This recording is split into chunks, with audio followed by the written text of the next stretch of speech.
ಬಾಗ್ಲು ತೆಗಿ donee. Donee ಈಗ ಮಾಡಬೇಡ, ಬಾಗ್ಲು ತೆಗಿ ಡೋನಿ ಪ್ಲೀಸ್. ಓಡು ಇಲ್ಲಿಂದ, ಬೇಗ ಓಡು ಇಲ್ಲಿಂದ, ಸಮಯ ತುಂಬಾ ಕಡಿಮೆ ಇದೆ. ಓಡು ಓಡು.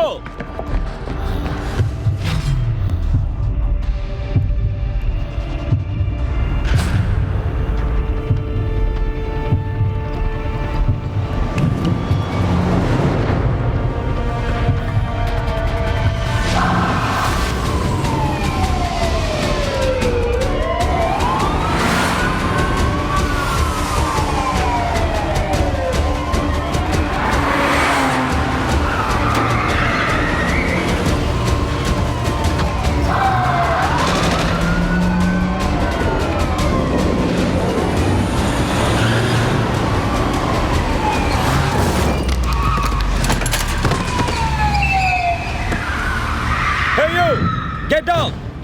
ಕೈ ತಲೆಯಿಂದ ಹಿಡ್ಕೋ, ತಲೆಯಿಂದ ಹಿಡ್ಕೋ.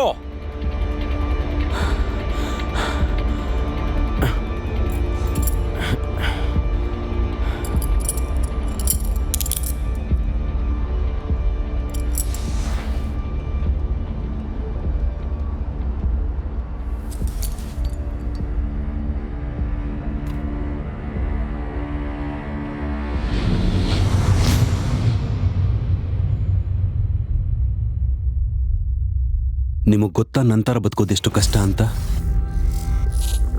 ನಂತರ ಜೀವನ ಮಾಡೋದು ಹೇಗಿರುತ್ತೆ ಅಂತ? ಪ್ರತಿದಿನ ನನ್ನ ನಿಯಂತ್ರಿಸೋ ಜನಗಳಿಂದ ನಾನು ಓಡ್ತಾನೆ ಇರ್ತೀನಿ. ನನ್ನ ಓಟ ಯಾವತ್ತೂ ನಿಂತೇ ಇಲ್ಲ. ನಾನು ಪ್ರತಿದಿನ ಯಾವ ಥರ ವಸ್ತುಗಳನ್ನ ಮಾರಾಟ ಮಾಡ್ತೀನಿ ಅಂದರೆ ನಾನು ಅದನ್ನು ಖರೀದಿ ಮಾಡೋದಕ್ಕೆ ಸಾಧ್ಯನೇ ಇಲ್ಲ. ನಾನು ಮಜಾ ಮಾಡೋದಕ್ಕೆ ಸಮಯನ ಕೊಡ್ತೀನಿ, ಆದರೆ ಅದನ್ನೇ ಮಾಡೋಕ್ಕಾಗ್ತಿಲ್ಲ. ಇದೆಲ್ಲ ಯಾರಿಗೋಸ್ಕರ? ಇನ್ನೊಂದು ತಿಂಗಳು ನಾನು ಬದುಕಿಸ್ಕೊಳ್ಳೋದಿಕ್ಕೆ. ಪ್ರತಿದಿನನೂ ನನಗೊಂದೇ ಥರ ಅನಿಸುತ್ತೆ. ನನಗೆ ಗೊತ್ತು ನಾನು ಬದುಕೋದಕ್ಕೆ ಯಾವುದೇ ರೀತಿ ಗುರಿ ಇಲ್ಲ ಅಂತ. ಪ್ರತಿದಿನ ನನಗೆ ವಯಸ್ಸಾಗ್ತಾ ಇರೋದು ನನಗೆ ಗೊತ್ತಾಗ್ತಾ ಇದೆ. ಮತ್ತು ನಾನು ಪ್ರತಿ ರಾತ್ರಿ ಒಂದೇ ಕನಸನ್ನ ಕಾಣ್ತಾ ಮಲಗೋದು, ನಾನು ಇಷ್ಟಪಟ್ಟಿರೋಂಥ ಜೀವನನ ನಾನು ಬಾಳಬೇಕು. ನನ್ನ ಜೀವನ ಹೀಗಿದೆ ಅಂತ ನಾನು ಯೋಚನೆ ಮಾಡೋದಕ್ಕೂ ಇಷ್ಟಪಡಲ್ಲ. ನನಗೆ ಯೋಚನೆ ಮಾಡೋದೇ ಇಷ್ಟ ಇಲ್ಲ. ನಾನು ಈ ಜೀವನದಿಂದ ಓಡೋಗೋದಕ್ಕೆ ಸಾಧ್ಯ ಇಲ್ಲ ಅನ್ನೋ ಭಾವನೆಯೂ ನನಗೆ ಕಾಡ್ತಾ ಇರುತ್ತೆ. ನನಗೆ ಸುಸ್ತಾಗಿದೆ. ಖುಷಿಯಾಗಿರೋದಕ್ಕೆ ಪ್ರಯತ್ನ ಮಾಡಿ ಮಾಡಿ ನನಗೆ ಸುಸ್ತಾಗಿದೆ. ನನಗೆ ದುಃಖ ಪಡೋದಕ್ಕೂ ಯಾವುದೇ ಕಾರಣ ಇಲ್ಲ ಅಂತ ಯೋಚನೆ ಮಾಡಿ ಸುಸ್ತಾಗಿದೆ. ನನಗೆ ಸಾಕು ಅನ್ನೋ ಭಾವನೆ ಸಾಕಾಗಿದೆ. ಏನು ಗೊತ್ತಾ? ಹಾಳಾಗೋಗು.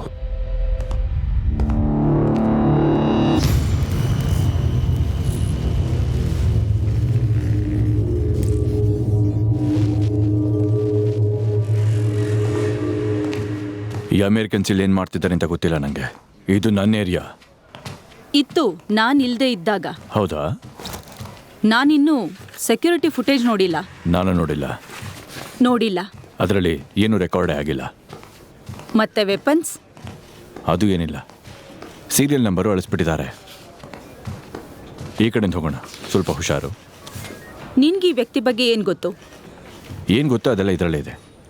Daniel Sanchez, 37, divorced, Dani. ಬದುಕಬೇಕು ಅಂತ ಸಾವಿರಾರು ಕೆಟ್ಟ ಕೆಲಸಗಳನ್ನ ಮಾಡಿದಾನೆ ಇವನು. ಡೇವಿಡ್ ರೆಕೋನ ಚಿಕ್ಕ ಹುಡುಗಯಿಂದನೇ ಗೊತ್ತು ಇವನಿಗೆ ಅಂತ ಹೇಳ್ಕೊಂಡಿದ್ದಾನೆ. ಮಿಕ್ಕವ್ರನ್ನೆಲ್ಲ ಈಗೊಂದು ವರ್ಷದಿಂದ. ಸರಿ, ನನಗೆ ಈ ಕೇಸ್ ಮೇಲೆ ಕೆಲಸ ಮಾಡೋದಕ್ಕೆ ಕೆಲವು ವ್ಯಕ್ತಿಗಳ ಅವಶ್ಯಕತೆ ಇದೆ. ಮತ್ತೆ ನೀನು ಎವಿಡೆನ್ಸ್ ಹುಡುಕು. ಏನ್ ಸಿಕ್ಕಿದ್ರೂ ಪರವಾಗಿಲ್ಲ. ಏನಾದ್ರೂ ಕೇಳಬೇಕಾ? ನೋ.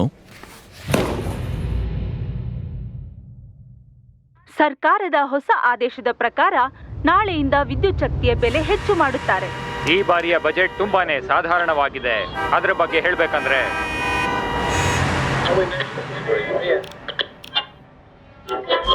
12 ಜನ ಇದಕ್ಕೆ ತುತ್ತಾಗಿದ್ದಾರೆ. ಈ ವರ್ಷದ ಪರಿಣಾಮಗಳು ಆಗಲೇ ಕಾಣತೊಡಗಿವೆ. 50 ಲಕ್ಷ ಜನ ಭ್ರಷ್ಟಾಚಾರದಿಂದ ತಮ್ಮ ಕೆಲಸನ ಕಳ್ಕೊಂಡಿದ್ದಾರೆ. ಹೋದ ವಾರ ಅಷ್ಟೇ ನಾವು ರಿಪೋರ್ಟ್ ಮಾಡಿದ ಹಾಗೆ ದೇಶದ ಪರಿಸ್ಥಿತಿ ಗಂಭೀರವಾಗಿದೆ. ನೋಡೋಣ ಸರ್ಕಾರ ಇದರ ಬಗ್ಗೆ ಯಾವ ರೀತಿಯ ಕ್ರಮಗಳನ್ನ ಕೈಗೊಳ್ಳುತ್ತೆ ಅಂತ. ಈ ಬಾರಿ ಆದ್ರೂ ಸರ್ಕಾರ. ನಿಂಗೇನಾದ್ರೂ ಪ್ರಾಬ್ಲಮ್ ಇದೆಯಾ? ಈ ತಿಂಗಳಲ್ಲಿ 3ನೇ ದಿನ ನೀನು ಲೇಟಾಗಿ ಬರ್ತಾ ಇರೋದು. I am sorry. ಇತ್ತೀಚೆಗೆ ನನಗೆ ತುಂಬ ತೊಂದರೆ ಆಗ್ತಾ ಇದೆ. ಆದರೂ ಪ್ರಯತ್ನ ಮಾಡ್ತಾ ಇದ್ದೀನಿ. ನೋ ಡಾನಿ, ಪರಿಸ್ಥಿತಿ ಅಷ್ಟು ಚೆನ್ನಾಗಿಲ್ಲ. ನಿನ್ನ ತೆಗೆದಾಕ್ಬಿಡ್ತೀನಿ ಅಷ್ಟೇ. ನೀನು ಹೀಗೆ ಲೇಟಾಗಿ ಬರ್ತಾ ಇದ್ರೆ ಕೆಲಸದಿಂದ ತೆಗಿಬೇಕಾಗತ್ತಷ್ಟೇ. ನೀನು ನಿನ್ನ ಕೆಲಸ ಸರಿಯಾಗಿ ಮಾಡ್ತಾ ಇಲ್ಲ ಅಂತೇನು ಹೇಳ್ತಿಲ್ಲ, ಆದರೆ ನಿನ್ಕಿಂತ ಚೆನ್ನಾಗಿ ಕೆಲಸ ಮಾಡೋರು ಇದ್ದಾರೆ ಅಂತ ಹೇಳ್ತಾ ಇದ್ದೀನಿ. ಕೆಲಸದಿಂದ ಏನಾದರೂ ತೆಗಿಯೋದು ಅಂದರೆ ನನಗಷ್ಟು ಇಷ್ಟ ಆಗೋದಿಲ್ಲ. ಬಟ್ ತೆಗಿಲೇಬೇಕು ಅನ್ಸಿದ್ರೆ ಫಸ್ಟ್ ನಿನ್ನೆ ತೆಗಿಯೋದು. ಪ್ಯಾಬ್ಲೋ ಹಾಗೆ ಮಾಡಬೇಡಿ.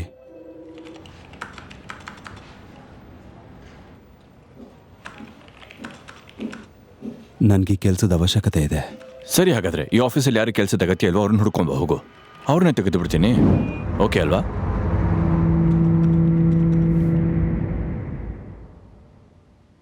ನಂತರ ಇರೋದು ಹೇಗಿರುತ್ತೆ ನಿಮಗೆ ಗೊತ್ತಾ?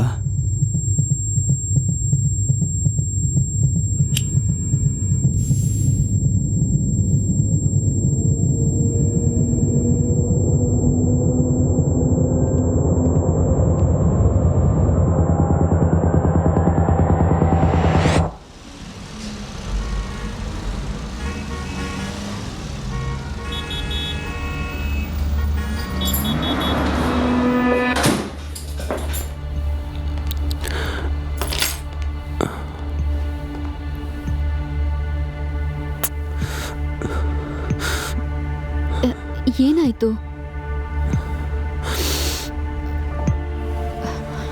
ನನ್ನ ಕೆಲಸ ಹೋಯ್ತು. ಈಗ ನಾವೇನ್ ಮಾಡೋದು? ನೀನು ಚಿಂತೆ ಮಾಡಬೇಡ, ಯಾವುದಾದ್ರೂ ದಾರಿ ಹುಡ್ಕೋಣ. ಸರಿ.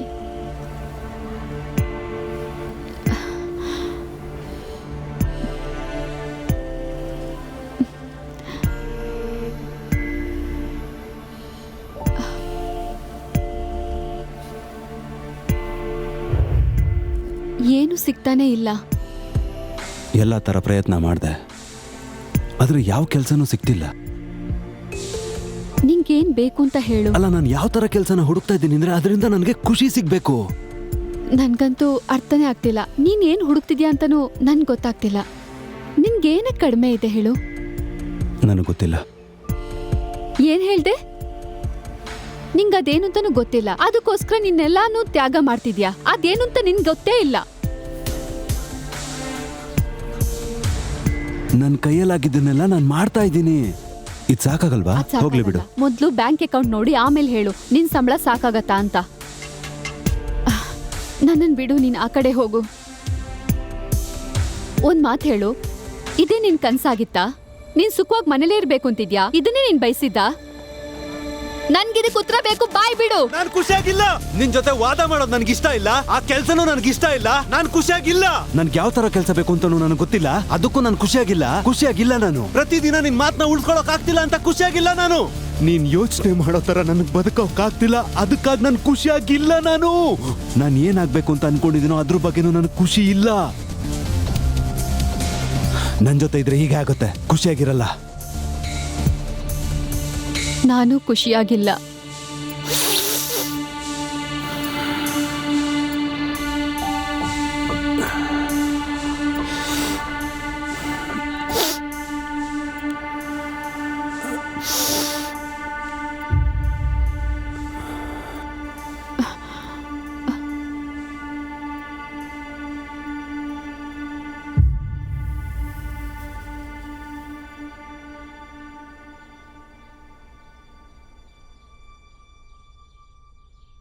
ಐ ಹೋಪ್ ನಿನ್ನೆ ರಾತ್ರಿ ನಡೆದ ಘಟನೆ ಬಗ್ಗೆ ನಿನ್ ಮೇಲೆ ಏನು ಆರೋಪ ಬಂದಿದೆ ಅದು ನಿನಗೆ ಗೊತ್ತಾ? ಡೇವಿಡ್ ರಕ್ಯಾನ, 37, ಪ್ರೊಡ್ಯೂಸರ್. ನಿನ್ ವೃತ್ತಿಗೋಸ್ಕರ ಎಲ್ಲ ತ್ಯಾಗ ಮಾಡಿದ್ಯಾ ಅನ್ಸತ್ತೆ. ಎಲ್ಲವನ್ನ ಸರಿಯಾಗಿ ಹೇಳ್ತಿದ್ದೀನಾ? ನಮ್ಗೆ ಈ ಇನ್ಫಾರ್ಮೇಶನ್ನು ಸಿಕ್ಕಿದೆ, ನೀವು ಡೈವರ್ಸ್ಡ್ ಅಂತ. ಮತ್ತೆ ನಿಮ್ಗೆ ಒಬ್ಬ ಮಗ ಇದ್ದಾನೆ. ಅವನ್ಗೆಷ್ಟು ವಯಸ್ಸು? ಮತ್ತೆ ನಿಮ್ ಕಂಪನಿ ಬ್ಯಾಂಕ್ರಪ್ಟ್ ಆಗಿರೋದು ಗೊತ್ತು. ನೀವು ಎಲ್ಲ ಕಳ್ಕೊಂಡಿದ್ದೀರಾ, ನಿಮ್ ಫ್ಯಾಮಿಲಿ, ನಿಮ್ ಕೆಲ್ಸ. ನಿಮ್ಗೇನನ್ಸತ್ತೆ ನಿಮ್ ಫ್ಯಾಮಿಲಿ ನಿಮ್ ಬಗ್ಗೆ ಏನು ಯೋಚನೆ ಮಾಡುತ್ತೆ ಅಂತ?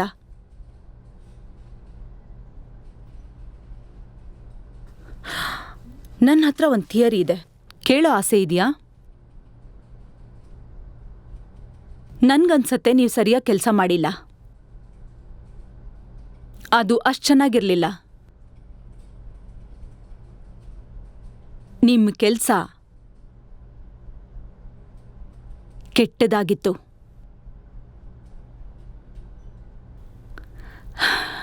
ಹೌದು, ನಿಜವಾಗ್ಲೂ. ನಿನಗೆ ನನ್ನ ಕೆಲಸದ ಬಗ್ಗೆ ಏನು ಗೊತ್ತು? ನಾನಿದ್ರ ಬಗ್ಗೆ ಯೋಚನೆ ಮಾಡ್ತೀನಿ, ನಾನಿದನ್ನು ಮಾಡ್ತೀನಿ, ನಾನು ದುನಿಯಾಗೆ ಇದನ್ನು ಕೊಡ್ತೀನಿ. ನೀನೇನು ಮಾಡ್ತೀಯ ಅಂತ ಕೇಳ್ಬೋದಾ? ನಿನಗೆ ಗೊತ್ತಾ ಡೇವಿಡ್, ಡಾನಿ ಬಗ್ಗೆ ಮಾತಾಡಲ್ಲ ನಾನು. ನೆನ್ನೆ ಬಗ್ಗೆನೂ ಅಲ್ಲ, ಮತ್ತೆ ನಿನ್ನ ಜೀವನದ ಬಗ್ಗೆನೂ ಅಲ್ಲ. ನನಗೆ ನೀನ್ ಒಂದ್ ವಿಷಯನ ಹೇಳು. ನಿನ್ನ ಕೆಲ್ಸದಿಂದ ಈ ಜಗತ್ತಿಗೆ ಏನು ಉಪಯೋಗ ಅಂತ. ನನ್ನ ಹತ್ರನೇ ಆಟ ಆಡ್ತಾ ಇದೆಯಾ? ಹಾ. ಹೌದಾ? ನಿನ್ ಹತ್ರ ಕಳ್ಕೊಳಕ್ಕೇನಿದೆ? ನಿನ್ ಕೆಲ್ಸನ?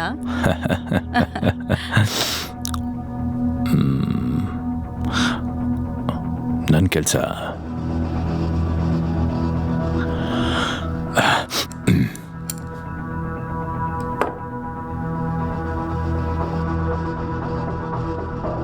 ನನ್ನ ಮುಖ್ಯವಾದ ಕೆಲಸ ಏನೊಂದು ಗೊತ್ತಾ ನಿಂಗೆ? ಐಡಿಯಾಸನ್ನು ಮಾರೋದು, ಜನರನ್ನು ನಂಬಿಸೋದು ನನ್ನ ಕೆಲಸ. ಜನಕ್ಕೇನು ನಂಬಬೇಕು ಅಂತ ಹೇಳ್ತೀನಿ, ಯಾಕೆಂದರೆ ಇದೇ ನಮ್ಮ ದಂಧೆ ಅಲ್ವಾ. ಮನೋರಂಜನೆ, ಮೋಜು ಮಸ್ತಿಯ ವ್ಯಾಪಾರ. ಬಟ್ ನಮಗೂ ಕೆಲವು ಜವಾಬ್ದಾರಿಗಳಿದಾವಲ್ಲ, ಅದಕ್ಕೆ ಕೆಲವು ಹೊಸ ವಿಷಯಗಳನ್ನು ಹುಟ್ಟಾಕ್ತಾ ಇರ್ತೀವಿ, ಅದನ್ನಿನ್ನ ಬೆಟರ್ ಮಾಡ್ತಾನೆ ಇರ್ತೀವಿ. ಇದರ ಪರಿಣಾಮ ಏನಾಗಬಹುದು ಅನ್ನೋದು ನಮಗೆಲ್ಲ ತುಂಬ ಚೆನ್ನಾಗಿ ಗೊತ್ತೇ ಇರುತ್ತೆ. ಅಷ್ಟೇ ಅಲ್ಲದೆ ಇವತ್ತಿನ ಪೀಳಿಗೆ ಹೇಗೆ ಅನ್ನೋದು ಕೂಡ ನಮಗೆಲ್ಲ ತುಂಬ ಚೆನ್ನಾಗಿ ಗೊತ್ತು. ನಾವು ತಲೆ ಕೆಡಿಸೋರು, ನಕಾರಾತ್ಮಕ ಐಡಿಯಾಗಳನ್ನು ತಲೆಗೆ ಹಾಕೋರು. ಇದನ್ನು ಮಾಡೋರು ತುಂಬ ಯೋಚಿಸ್ಬೇಕಾಗತ್ತೆ. ಸೊ ನಾವು ಅವ್ರಿಗೇನು ಬೇಕೋ ಅದನ್ನೇ ಮಾರಬೇಕಾಗತ್ತೆ, ಅವರು ಇಂಥದ್ದನ್ನೇ ಮಾರೋರು. ಹಾಗಾಗಿ ನಾವು ತುಂಬ ದುಡ್ಡು ಮಾಡಬೇಕು ಅಂದರೆ ಇದನ್ನು ಮಾಡಲೇಬೇಕು. ಅಷ್ಟೇ ಅಲ್ಲದೆ ಅವರ ಫ್ರೀಡಮ್ನ ನಾವು ತುಂಬ ರೆಸ್ಪೆಕ್ಟ್ ಮಾಡಬೇಕು. ಆದರೆ ಇಂಥ ಆರೋಪಗಳನ್ನು ನಾನು ಇಲ್ಲ ಅನ್ನಲ್ಲ. ಹಾಗಾಗಿ ನೀವು ಇದನ್ನು ಇಲ್ಲ ಅನ್ನೋ ಹಾಗಿಲ್ಲ. ಅದಕ್ಕಾಗಿನೇ ಈ ಇಂಡಸ್ಟ್ರಿಯಲ್ಲಿ ನಮ್ಮ ಬಗ್ಗೆ ನಮಗೆ ಕೀಳರಿಮೆ ಇರಬಾರ್ದು. ಟಿವಿಲಿ ಗಂಟೆಗಟ್ಟಲೆ ನೋಡೋದ ಮೇಲೆ ಎಷ್ಟು ಟೈಮ್ ವೇಸ್ಟ್ ಮಾಡ್ಬಿಟ್ವಿ ಅಂತ ಅನ್ಕೊಳ್ತೀವಿ. ಆಫ್ರಿಕಾಲಿ ಮಕ್ಕಳು ಹಸಿವಿನಿಂದ ಸಾಯ್ತಾ ಇದ್ದಾರೆ, ನಾವು ಅವ್ರಿಗೋಸ್ಕರ ಏನು ಮಾಡ್ತಿಲ್ಲ ಅಂತ ಅನ್ಕೊಳ್ತಾ ಇದೀವಿ ಅಲ್ವಾ. ಈಗ ನಾವು ಮಾಡ್ತಾ ಇರೋ ಟಿವಿ ಶೋ ಇಂದ ಎಲ್ಲರಿಗೂ ಲಾಭ ಆಗತ್ತೆ ಅನ್ನೋದಾದ್ರೆ ಹೇಗೆ? ಏನನ್ಸತ್ ನಿಮ್ಗೆ? ಈ ಶೋನ ನೋಡೋರ್ಗೆ ನಾವೇನೋ ಸಾಧಿಸಿದ್ವಿ, ನಾವೇನೋ ಗೆದ್ವಿ ಅನ್ನೋ ಫೀಲ್ನ ಕೊಡುತ್ತೆ ಅಂತ ಹೇಳ್ಬಹುದು. ಬರೀ ಇದಷ್ಟೇ ಅಲ್ಲದೆ ಆಫ್ರಿಕಾ ಮಕ್ಳಿಗೆ ನಾವೇನೋ ಸಹಾಯ ಮಾಡ್ತಾ ಇದೀವಿ ಅಂತ ಫೀಲ್ ಕೊಟ್ರೆ. ಸೊ ಲೇಡೀಸ್ ಆ್ಯಂಡ್ ಜೆಂಟಲ್ಮನ್, ನಾನು ನನ್ನ ಈ ಹೊಸ ಟಿವಿ ಶೋ ಬಗ್ಗೆ ನಿಮ್ಮ ಹತ್ರ ಶೇರ್ ಮಾಡ್ಕೊಳ್ತಾ ಇದ್ದೀನಿ. ಸೊ ಟಿವಿ ಶೋನ ಹೊಸ ಪೀಳಿಗೆಗೆ ತಯಾರಾಗಿ. ಹಲೋ, ನಾನು ಡಾನಿ ಮಾತಾಡ್ತಿದ್ದೀನಿ. ಈ ಬೀಪ್ ಆದ್ಮೇಲೆ ನಿಮ್ಮ ಮೆಸೇಜ್ ಹೇಳಿ. ಹೇ ಡಾನಿ, ನಾನು ಡೇವಿಡ್. ನಿನ್ನ ಪರಿಸ್ಥಿತಿ ಚೆನ್ನಾಗಿಲ್ಲ ಅಂತ ನಂಗೆ ತುಂಬ ಚೆನ್ನಾಗಿ ಗೊತ್ತು. ನಿನ್ನ ಡಿವೋರ್ಸ್ ಆಗಿದೆ, ಕೆಲಸ ಹೋಗಿದೆ. ಇನ್ನು ನನ್ನ ಬಗ್ಗೆ ಹೇಳೋದಾದ್ರೆ, ನಟ್ರಕ್ಕಿಂದ ಕಾಲ್ ಬಂದಿತ್ತು. ನನ್ನ ಶೋನಲ್ಲಿ ಅವ್ರಿಗೆ ಇಂಟ್ರೆಸ್ಟೇ ಇಲ್ವಂತೆ. ಇದು ಜನಗಳಿಗಿಂತ ತುಂಬ ಮುಂದೆ ಇರುವಂಥ ಶೋ ಅಂತಿದ್ದಾರೆ. ಈ ಆಲೋಚನೆ ಬಿಸ್ನೆಸ್ಗೂ ಅಷ್ಟು ಒಳ್ಳೇದಲ್ವಂತೆ. ನಿನಗೇನು ಅಭ್ಯಂತರ ಇಲ್ಲ ಅಂತಂದರೆ ನಾವಿಬ್ಬರು ಒಂದು ಬಿಯರ್ ಕುಡಿಯೋಕ್ಕೆ ಸಿಗ್ಬೋದಾ? ಕಾಲ್ ಮಾಡೋಕ್ಕೆ ಮರಿಬೇಡ. ಬಾಯ್.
ಸುಮ್ಮನೆ ತಮಾಷೆ ಮಾಡಬೇಡ. ನೀನು ನನಗೀಗ ನಿನ್ನ ಹೆಸರು ಮತ್ತು ದಂಧೆ ಬಗ್ಗೆ ಹೇಳು. ಹೇ, ಏನು ಹೇಳ್ತಿದ್ಯಾ? ಹೆಸರು? ನನ್ನ ಮಾತು ಕೇಳಿಸ್ತಾ ಇದೆಯಾ? ಹೆಸರು?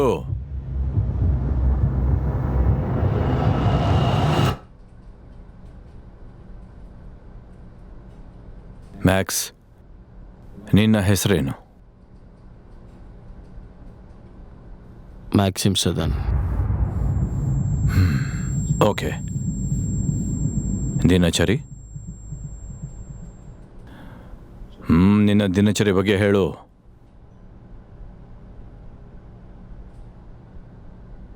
ನಿನ್ನ ದಿನಚರಿ ಅಂತ ಕೇಳಿದೆ.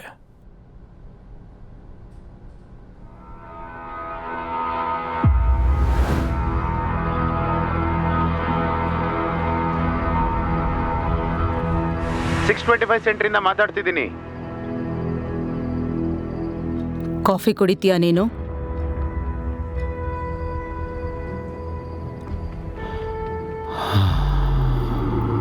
ನಿನ್ಗೆ ಕಾನೂನು ಕಾಯ್ದೆ ಗೊತ್ತಿದೆ. ನೋಡು, ನಾವು ರೋಗಿನ ಚಿಕಿತ್ಸೆಗೋಸ್ಕರ ಕರ್ಕೊಂಡು ಬರಲೇಬೇಕು. 625 ಸೆಂಟ್ರಲಿಂದ ಮಾತಾಡ್ತಿದ್ದೀನಿ. ಓವರ್. 625 message receiving. ಓವರ್. ನಿನ್ನೆ ರಾತ್ರಿ ಏನಾಯ್ತು ಅಂತ ಹೇಳ್ಬೋದಾ? ಇಲ್ಲಿ 10ನೇ ಕ್ರಾಸಲ್ಲಿ ಒಂದು ಚಿಕ್ಕ 144 ಇದೆ. 30 ವರ್ಷ ವಯಸ್ಸಿನ ಒಬ್ಬ ಸೈನಿಕನಿದ್ದಾನೆ. ನಾನು ರಸ್ತೆಯಲ್ಲೇ ಇದ್ದೀನಿ. ಓವರ್.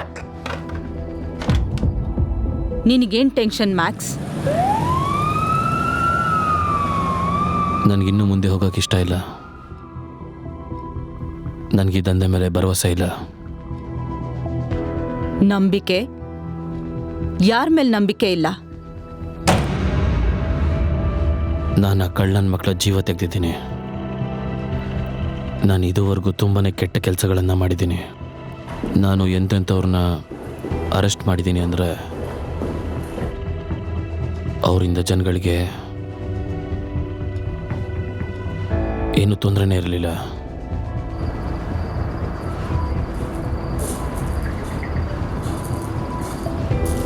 ನಾವಿಲ್ದೇ ಇದ್ರೆ ಈ ಜಗತ್ತು ಬದಲಾಗತ್ತೆ ಅಂತ ನಿಂಗನ್ಸತ್ತಾ? ಆರಾಮಾಗಿರೋ. ಏಯ್, ಏನು ಹೆಚ್ಚು ಕಡಿಮೆ ಮಾಡ್ಕೋಬೇಡ, ಅರ್ಥ ಆಯ್ತಾ? ಲೇ, ಕೇಳಿಸ್ತಿದ್ಯಾ? ನಿನ್ನೆ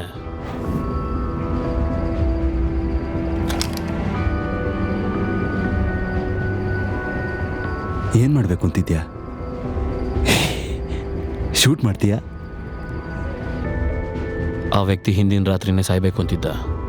ಸಾಯಿಸ್ಬೇಕು ಅಂತಲ್ಲ, ಸಾಯಬೇಕು ಅಂತ.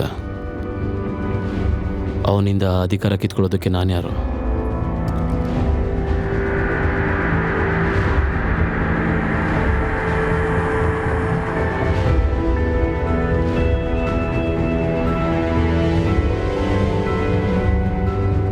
ಏಯ್, ಯಾಕೆ ಹೀಗೆ ಮಾಡ್ತಿದ್ಯಾ ನೀನು? ನನ್ನ ಬಗ್ಗೆ ಎಷ್ಟು ಯೋಚನೆ ಮಾಡ್ತೀಯ? ನಾನು ಮುಂದೆ ಅಂತೂ ಮಾಡಲ್ಲ, ಅದರಿಂದ ಅದು ಕಾಣಿಸೋದು ಇಲ್ಲ. ನಾವು ಆಫೀಸರ್ಗಳು, ನಮಗೆ ಟ್ರೈನಿಂಗ್ ಮಾಡೋದಕ್ಕೆ ಟ್ರೈನ್ ಮಾಡಿರ್ತಾರೆ, ಮತ್ತೆ ಶಿಕ್ಷೆ ಕೊಡೋಕ್ಕೂ ಕೂಡ. ನನ್ನ ಮುಂದೆ ಯಾಕೆ ಹೀಗೆ ಮಾಡ್ತಿದ್ಯಾ?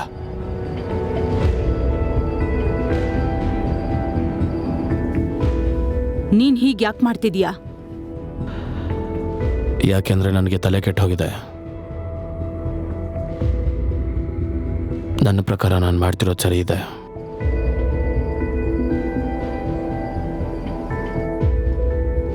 ಸರಿಯಾಗಿ ಹೇಳ್ತಿದ್ದೀನಲ್ವಾ?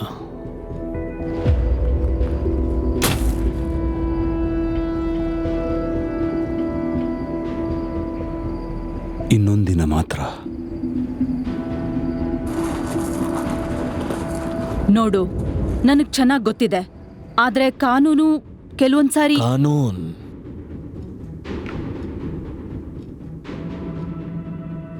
ಕಾನೂನ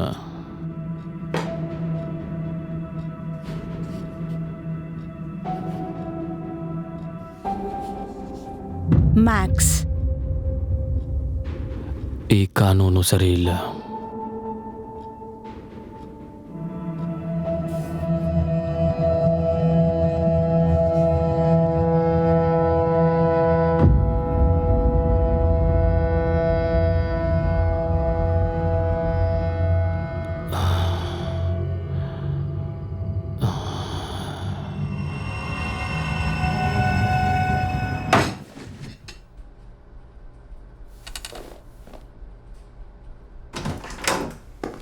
ನನಗಿದ್ ಸಿಕ್ತು.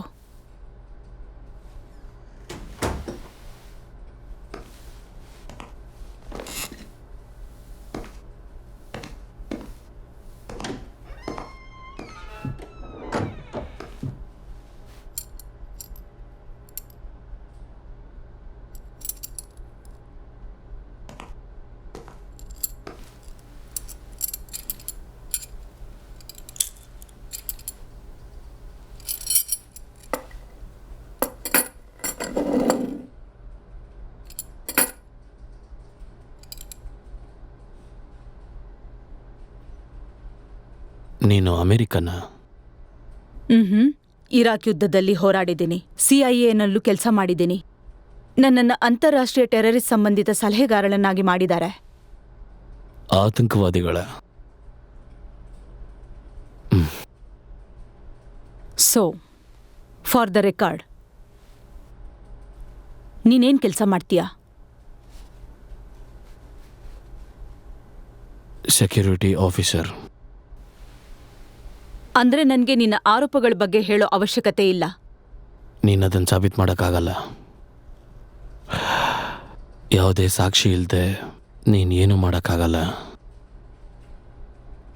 ಹಾ, ಸರಿಯಾಗಿ ಹೇಳ್ತಿದ್ಯಾ. ನಿನಗೆ ಗೊತ್ತಿದೆ ಅಲ್ವಾ? ಮತ್ತೆ ಅದಕ್ಕೆ ಅವ್ರಿಗೆ ಜಾಕ್ ಮೇಲೆ ಡೌಟ್ ಇದೆ. ಇದು ಸತ್ಯ ಅಲ್ಲ. ಅದ್ರ ಬಗ್ಗೆ ರೆಕಾರ್ಡ್ಸ್ ಇದೆ. ನಿನಗೆ ಗೊತ್ತಿದೆ ಇದು ಸುಳ್ಳು ಅಂತ. ನೋಡು, ನಮ್ ಜೀವನದಲ್ಲಿ ಏನ್ ಬೇಕಾದ್ರೂ ಆಗ್ಬಹುದು. ನಿನಗ್ ಗೊತ್ತಾ, ವಿದೇಶಿ ಮಂತ್ರಿಗಳಿಗೆ ಯುರೋಪಿಯನ್ ರಿಸರ್ಚ್ ಕಮಿಟಿಗೋಸ್ಕರ ನಿಖರವಾದ ಸಾಕ್ಷಿ ಬೇಕಾಗಿದೆ. ಇಲ್ಲ ಅಂದ್ರೆ ಕೆಲವು ಹ್ಯಾಕರ್ಸ್ ಮತ್ತೆ ಅವ್ರ ಜೊತೆ ಕೆಲಸ ಮಾಡಿರೋರ್ ಬಗ್ಗೆ ಕತೆಗಳನ್ನ ಹುಟ್ಟಾಕ್ತಾರೆ. ಆ ಫೈಲ್ನಲ್ಲಿ ಹೆಸರು ಬರ್ಸೋಂಥ ಯಾವುದೇ ರೀತಿಯ ಇಚ್ಛೆ ನನಗಿಲ್ಲ. ನಾನು ಸತ್ಯ ತಿಳ್ಕೋಬೇಕು, ಮತ್ತೆ ತಿಳ್ಕೊಂಡೇ ತಿಳ್ಕೊತೀನಿ.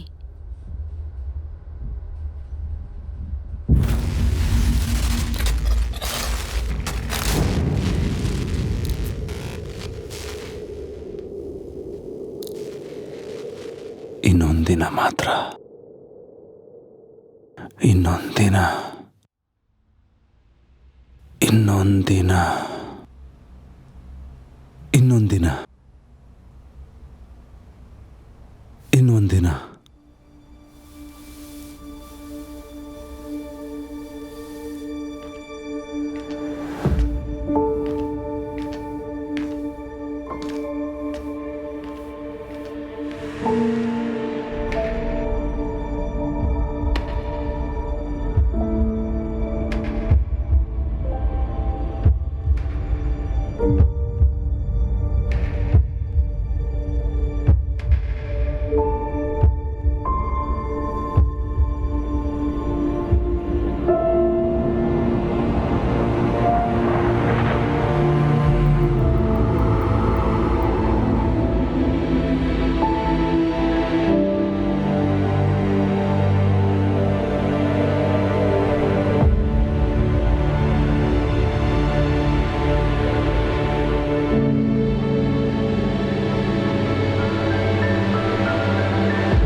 ಇನ್ನೊಂದಿನ.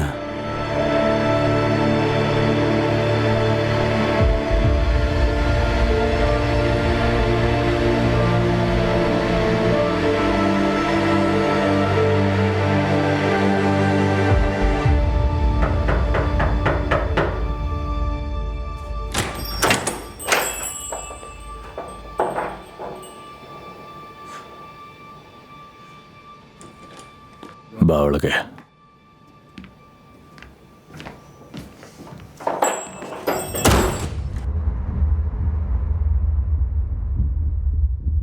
ಡೇವಿಡ್, ನೀನ್ ಇಡೀ ಜೀವನ ಏನ್ ಮಾಡ್ಬೇಕು ಅಂತಿದ್ಯೋ ಅದಕ್ಕೆ ಅವಕಾಶ ಸಿಕ್ಕಿದ್ರೆ ಯಾವುದು ಜವಾಬ್ದಾರಿ ಇಲ್ದೆ, ಯಾವುದು ಚಿಂತೆ ಇಲ್ದೆ ಅವಾಗ ಏನ್ ಮಾಡ್ತಿದ್ದೆ?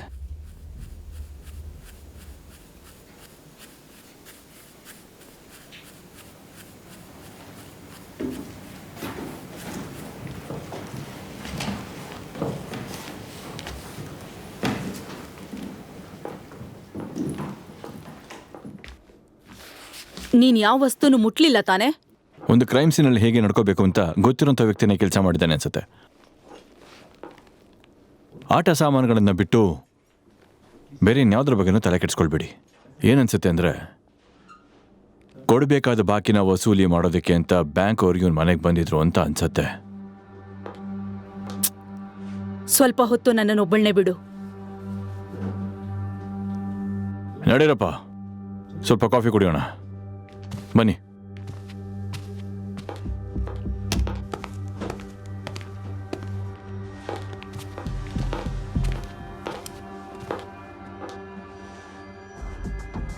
ಓಕೆ ಡೇವಿಡ್, ಎಲ್ಲಿ ನಿಲ್ಸಿದ್ವು ಅಲ್ಲಿಂದ ಶುರು ಮಾಡೋಣ. ನೀನು ಡೋನಿನ ಮೀಟ್ ಮಾಡೋದಕ್ಕೆ ಕಾಲ್ ಮಾಡಿದ್ದೆ ಅಂತ ಹೇಳಿದೆ ತಾನೆ? ಹೌದಲ್ವಾ? ಸರಿ ತಾನೆ? ಹಾ, ನಾನು ಅವನಿಗೆ ಕಾಲು ಆ್ಯಂಡ್ ಮೆಸೇಜ್ ಎರಡು ಮಾಡಿದ್ದೆ. ಆದರೂ ನಾನು ವಾಪಸ್ ಕಾಲ್ ಮಾಡಲೇ ಇಲ್ಲ. ಆದರೂ ನೀನು ಅವನ್ನ ಕಾಂಟ್ಯಾಕ್ಟ್ ಹೇಗೆ ಮಾಡಿದೆ? ನೆಕ್ಸ್ಟ್ ಡೇ ಅವನ ಮನೆಗೆ ಬಂದಿದ್ದ.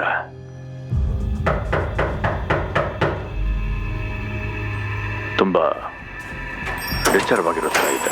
ಅವನಿಗೇನೋ ಬೇಕಾಗಿತ್ತು ಅಂತ ಅನ್ಸುತ್ತೆ. ಆಗ ಅವನು ನನ್ನ ಕೇಳ್ದ. ಅವನಿಗದರ ಅಗತ್ಯ ತುಂಬ ಇತ್ತು ಅನ್ಸುತ್ತೆ. ನಿನ್ಗೊಂದು ಅವಕಾಶ ಸಿಕ್ಕಿದ್ರೆ ಏನೇ ಆಗಿರಲಿ ಏನು ಮಾಡ್ತಿದ್ದೆ? ನಾನು ನಂದೇ ಆದ ಎಷ್ಟೋ ವಿಷಯಗಳ ಬಗ್ಗೆ ನನಗೆ ಗೊತ್ತಿಲ್ಲ ಅಂತ ಹೇಳಿದೆ. ಆದರೆ ಒಂದು ಕೆಲಸ ನಾನು ತುಂಬ ವರ್ಷಗಳಿಂದ ಮಾಡಬೇಕು ಅಂದ್ಕೊಳ್ತಾ ಇದ್ದೀನಿ. ಆಗ ನಾನು ಅವನಿಗೆ ನನ್ನ ಈ ಐಡಿಯಾ ಬಗ್ಗೆ ಹೇಳ್ಕೊಂಡೆ. ಅಪ್ಪ ಅಮ್ಮಂಗೆ ಮಕ್ಕಳ ಜೊತೆ ಕಲಿಯೋದಕ್ಕೆ ಸಮಯನೇ ಇಲ್ಲ. ಸ್ಕೂಲು ಒಂದು ಅನಿವಾರ್ಯ, ಹಾಗೆ ಶಿಕ್ಷೆ ಕೊಡೋ ಜಾಗ ಕೂಡ ಆಗಿದೆ. ಇನ್ನುಳಿದಿರೋದು ಟಿವಿ. ಈ ಟಿವಿ ನಿಮಗೆ ಒಬ್ಬ ಅಪ್ಪನ ಥರ ಆಗ್ಬಿಟ್ಟಿದೆ. ಟಿವಿ ನಿಮಗೆ ಟಿವಿ ಒಂದೇ ಅನ್ಸುತ್ತೆ. ಕಣ್ಣು ಮುಚ್ಕೊಂಡು ವಿಶ್ವಾಸ ಮಾಡಬಹುದು ಅನ್ಸುತ್ತೆ. ಹಾಗೂ ನಾನು ಇದನ್ನ ಕೇವಲ ಬಿಸ್ನೆಸ್ ನಡೆಸೋದಕ್ಕೆ ಒಂದು ದಾರಿ ಅಂತ ನೋಡ್ತಾ ಇದ್ದೀನಿ ಅಷ್ಟೇ. ಇದರಿಂದ ಯಾವ ಭಯ ಅಪಾಯ ಎರಡೂ ಇಲ್ಲ.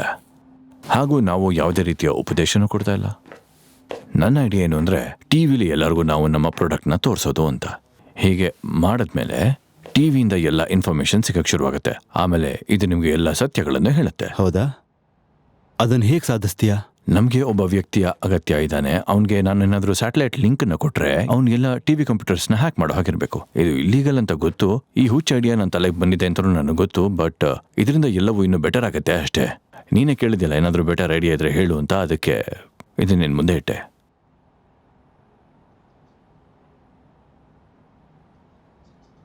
ನನಗೊಬ್ರು ಪರಿಚಯ ಇದ್ದಾರೆ, ಅವ್ರ ಸಹಾಯ ತಗೋಬೋದು.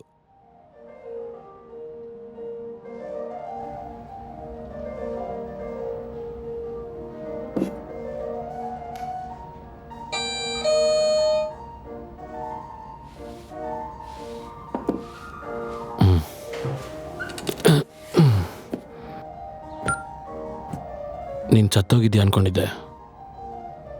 ನನಗೆ ನಿನ್ನ ಸಹಾಯ ಬೇಕು.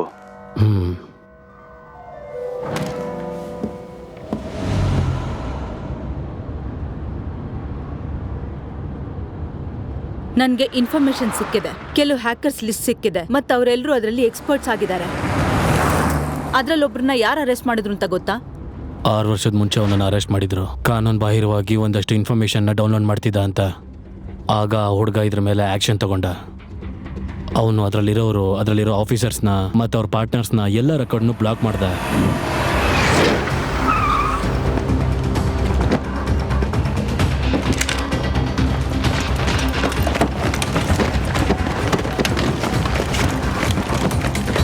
ನಾನು ಹೇಳೋವರೆಗೂ ಅಲ್ಲಾಡಬಾರ್ದು ನೀನು. ಹುಷಾರಾಗಿರೋ. ಅವ್ರ MP3ಯಲ್ಲಿ ಹಾಡುಗಳನ್ನು ಬಿಟ್ಟರೆ ಆ ಡೌನ್ಲೋಡ್ಗೆ ಸಂಬಂಧಪಟ್ಟಿರೋ ಹಾಗೆ ಇನ್ನೂ ಏನೂ ಸಿಕ್ಕಿಲ್ಲ ಅವ್ರಿಗೆ. MP3 ಹಾಡುಗಳಿಗೋಸ್ಕರ ಇಷ್ಟೊಂದು ಪೊಲೀಸ್ನ ನನ್ನ ಜೀವನದಲ್ಲಿ ಯಾವತ್ತೂ ನೋಡಿರಲಿಲ್ಲ.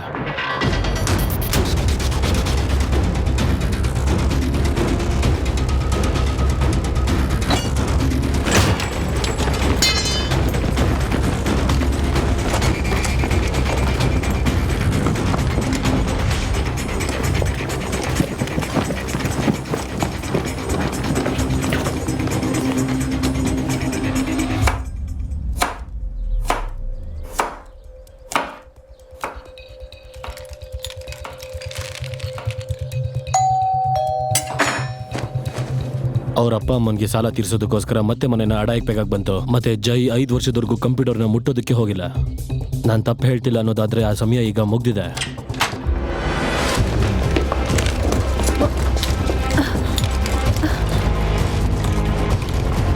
ಬೇಗ ಹೇಳು, ಜಾಕೆಲ್ಲಿ ಮೇಲಿದ್ದಾನೆ.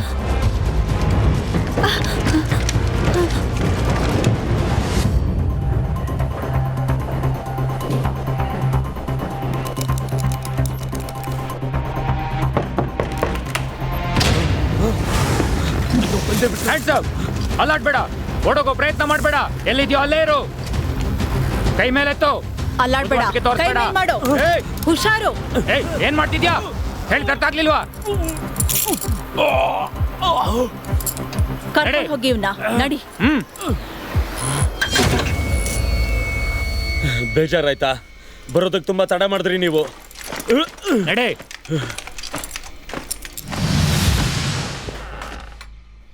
ಜಾಕ್, ಧೋನಿ, ಈಗ ನನ್ನಿಂದ ಏನಾಗಬೇಕು ಮ್ಯಾಕ್ಸ್? ನನಗ ಏನೂ ಇಲ್ಲ ಜೀನಿಯಸ್, ಆದರೆ ಅವನ ಹತ್ರ ಹೇಳೋದಕ್ಕೆ ತುಂಬಾನೇ ಇದೆ.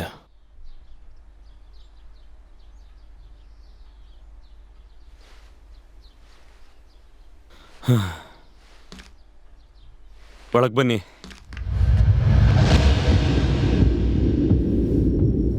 ನೋಡು ಜಾಕ್, ನೀನ್ ಏನ್ ಕೆಲಸ ಮಾಡ್ತಿದ್ಯೋ ಪೊಲೀಸ್ ಹತ್ರ ಅದರ ರೆಕಾರ್ಡ್ ಇದೆ. ಮತ್ತೆ ಈ ಸಾರಿ ನೀನು ತಪ್ಪಿಸ್ಕೊಳಕ್ಕಾಗೋದಿಲ್ಲ. ಅವರೆಲ್ಲ ನಿನ್ನನ್ನ ಏನ್ ಮಾಡ್ತಾರೋ ಗೊತ್ತಿಲ್ಲ. ಈ ವಿಷಯ ಇಲ್ಲಿಗೆ ಮುಗಿಯೋದಿಲ್ಲ. ಜೀವನ ಪೂರ್ತಿ ಜೈಲ್ ಶಿಕ್ಷೆ. ಮತ್ತೆ ಈ ವಿಷಯ ಕೇಳಿ ನಿಮ್ಮಮ್ಮ ಎಷ್ಟು ಬೇಜಾರಾಗಿರ್ತಾರೆ. ಹಾಗಾಗೋದು ಬೇಡ ಅಂದ್ರೆ ನೀನ್ ನಮಗ್ ಸಹಾಯ ಮಾಡಬಹುದು. ನಿಮಗೆ ಸಹಾಯ ಮಾಡ್ಲಾ? ಅದು ಹೇಗೆ? ಹೇಗೆ ಅಂದ್ರೆ ಅವ್ರ ಬಾಯಿ ಮುಚ್ಚೋ ಥರ ಏನಾದ್ರೂ ಹೇಳು. ನೀನ್ ಬಿಡುಗಡೆ ಆಗೋ ಥರ ಏನಾದ್ರೂ ಹೇಳು. ನನ್ನನ್ನು ಬಿಟ್ಬಿಡ್ತೀರಾ? ಈ ಸಮಯದಲ್ಲಿ ನಾನ್ ನಿನ್ಗೇನು ಪ್ರಾಮಿಸ್ ಮಾಡಲ್ಲ.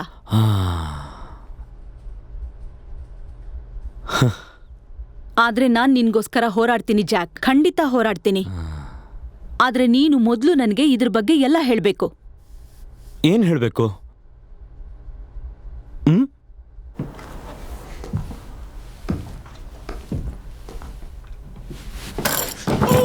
ನನ್ನ ಮಾತನ್ನ ಸರಿಯಾಗಿ ಕೇಳಿಸ್ಕೊ. ನನಗ್ ಗೊತ್ತು ನೀನ್ ಸಿಸ್ಟಮ್ನ ಹಾಳು ಮಾಡ್ಬೇಕು ಅಂತಿದ್ಯಾ. ನೀನ್ ನಿನ್ನ ಐಡಿಯಾಯಿಂದ ಬದಲಾಯಿಸ್ತಿದ್ಯಾ. ನಿನ್ಗನ್ಸತ್ತಾ ನೀನ್ ಸಿಸ್ಟಮ್ಗಿಂತ ಚೆನ್ನಾಗಿ ಕೆಲಸ ಮಾಡ್ತೀಯ ಅಂತ? ಆದ್ರೆ ನೀನ್ ಅನ್ಕೊಂಡಿರೋದು ಖಂಡಿತ ತಪ್ಪು.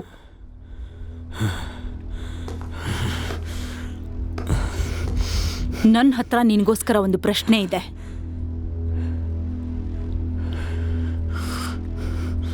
ನೀನು ಈ ಥರ ಯಾಕೆ ಮಾಡ್ದೆ? ಯಾಕ? ಹೌದು, ಯಾಕೆ ಮಾಡ್ದೆ? ಸರಿ ಆಯ್ತು. ನಿನಗೆ ಗೊತ್ತಾಗ್ಬೇಕಾ ನಾನು ಯಾಕೆ ಮಾಡಿದೆ ಅಂತ?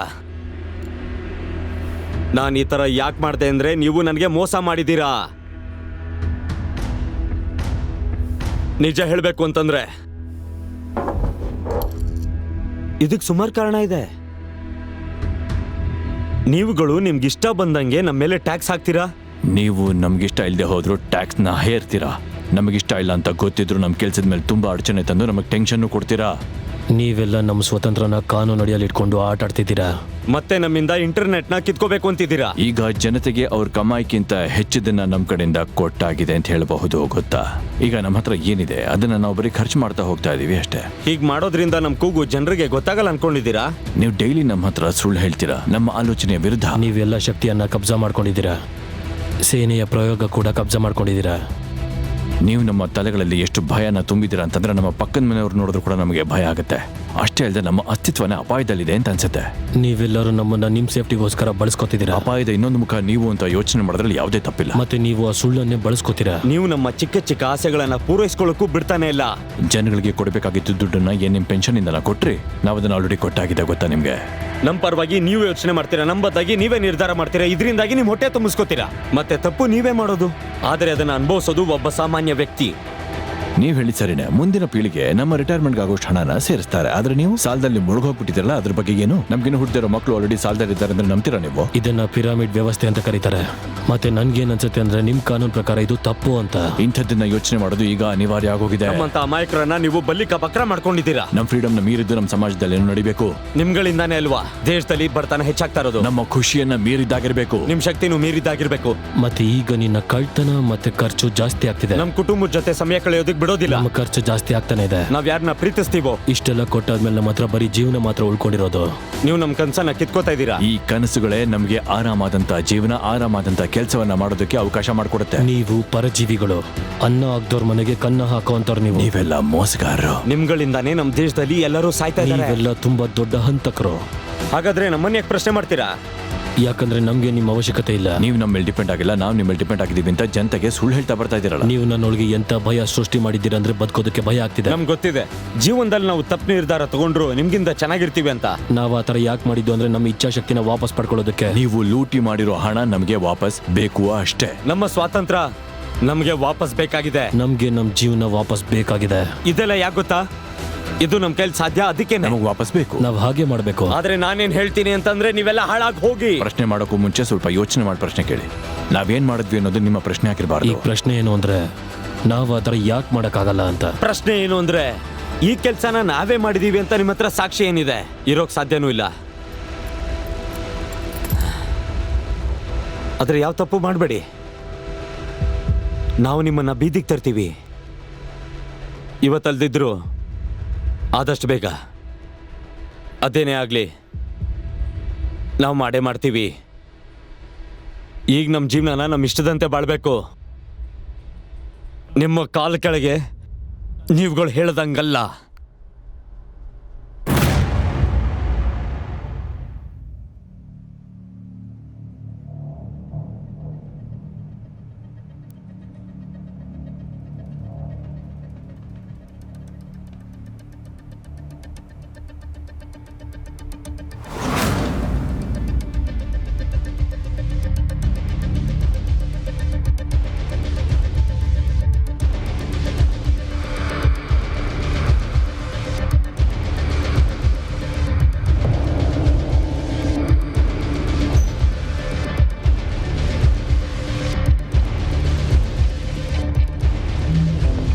ಎಲ್ಲಾರು ಗನ್ ಬಿಸಾಕಿ, ಬಿಸಾಕಿ, ಕೈ ಮೇಲೆತ್ತಿ.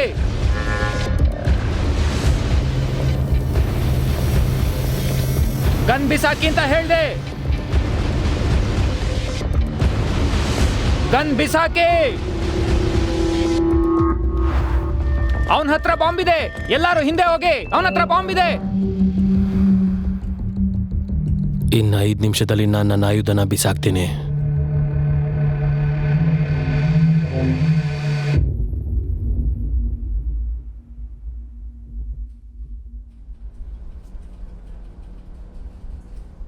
ಸೊ ಟಿವಿ ಸ್ಟೇಷನ್ಸ್ನ ಹ್ಯಾಕ್ ಮಾಡ್ಸಕ್ಕೆ ಡೇವಿಡ್ಗೆ ಸಹಾಯ ಆಗ್ಲಿ ಅಂತ ನೀನು ಡಾನಿ ಮತ್ತೆ ಜಾಕ್ನ ಭೇಟಿ ಮಾಡಿಸಿದ್ದೆ. ಡೇವಿಡ್ ತನ್ನ ಸೇಡ್ ತೀರಿಸ್ಕೊಂಡ ಮತ್ತೆ ಜಾಕ್ ಕೂಡ ತನ್ನ ಕೆಲಸ ಮಾಡ್ಕೊಂಡ. ಕಾನೂನು ವಿರುದ್ಧ ಗೆಲ್ಲೋದಕ್ಕೆ ನೀನ್ ಅವ್ರಿಗೆ ಸಹಾಯ ಮಾಡಿದ್ದಕ್ಕೆ ನಿನಗೂ ಬಿಡುಗಡೆ ಆಯ್ತು. ತುಂಬಾ ಸ್ಮಾರ್ಟ್ ಅನ್ಕೊಂಡಿದ್ಯಾ ನಿನ್ನನ್ನ? ಆದ್ರೆ ಅಲ್ಲ, ಖಂಡಿತ ಅಲ್ಲ. ಈ ಐಡಿಯಾ ಆದ್ರೂ ಹೇಗ್ ಬಂತು? ಒಬ್ಬ ಜೀವನ ರಕ್ಷಕ.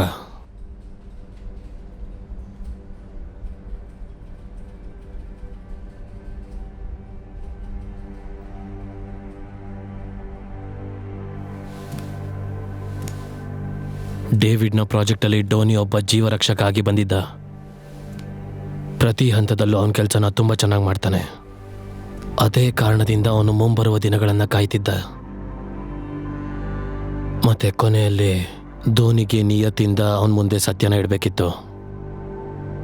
ಮತ್ತೆ ಅವನು ಸ್ವೀಕಾರ ಕೂಡ ಮಾಡ್ಕೋಬೇಕಿತ್ತು. ಇದು ಯಾವುದೇ ಕನ್ಸಲ್ಲ, ಅವನಲ್ಲಿ ನಂಬಿಕೆ ಕೂಡ ಇಲ್ಲ. ಧೋನಿಯಲ್ಲಿ ಜೀವನ ಕೂಡ ಉಳಿದಿರಲಿಲ್ಲ.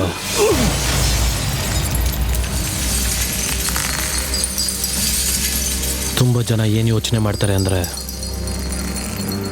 ಈ ಜಗತ್ತಲ್ಲಿ ನಮ್ಮ ಥರ ಜನ ಇದ್ದಿದ್ರೆ ಈ ಜಗತ್ತು ಇನ್ನೂ ಸುಂದರವಾಗಿರೋದು. ಆದರೆ ಧೋನಿಗೆ ಗೊತ್ತಿತ್ತು, ಜಗತ್ತೇನಾದರೂ ಅವನ ಥರ ಆಗಿದ್ರೆ ಆಗ ಜಗತ್ತಿನ ಥರ ಏನು ಕೂಡ ಉಳಿತಾನೆ ಇರಲಿಲ್ಲ.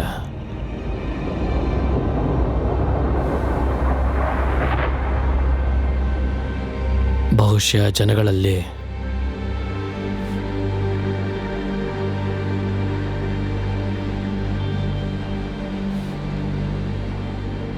ಅವನ ಪಾಲೆಷ್ಟು ಅಂತ ಅವನಿಗೆ ಗೊತ್ತಾಗಿತ್ತು.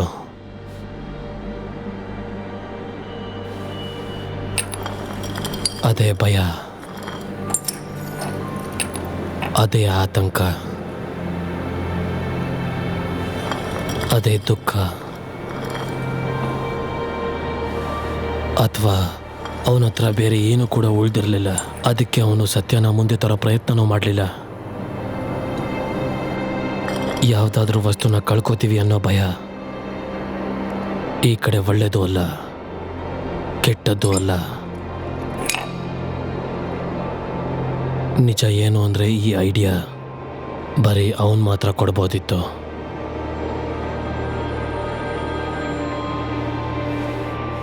ಅವನ ವಿಚಾರದಲ್ಲಿ ಎಷ್ಟು ಶಕ್ತಿ ಇತ್ತು ಅಂದರೆ ಅವನ ಜೀವನನೇ ಬದಲಾಯಿಸ್ಕೊಂಡ. ಆ ವಿಚಾರ ನಮ್ಮೆಲ್ಲರ ಜೀವನನ ಬದಲಾಯಿಸ್ಬೋದು.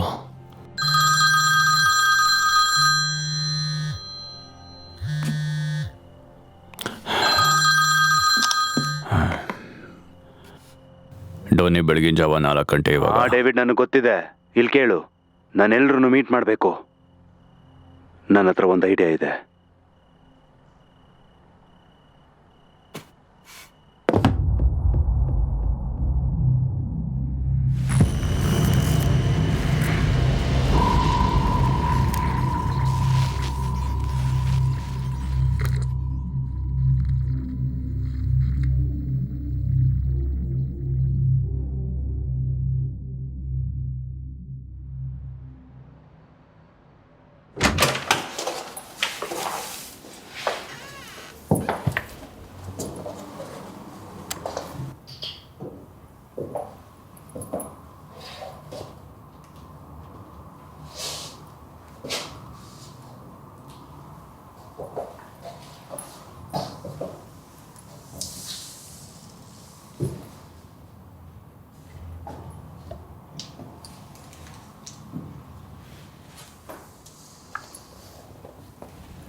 ಮೊದಲನೇದಾಗಿ ಏನು ಅನ್ನಿಸ್ತು ಅಂದರೆ, ನಾವು ಮನುಷ್ಯರಿಗಾಗ್ತಿರೋ ಒಂದು ದೊಡ್ಡ ಸಮಸ್ಯೆಗೆ ಪರಿಹಾರನ ಹುಡುಕ್ಬೇಕು ಅಂತ.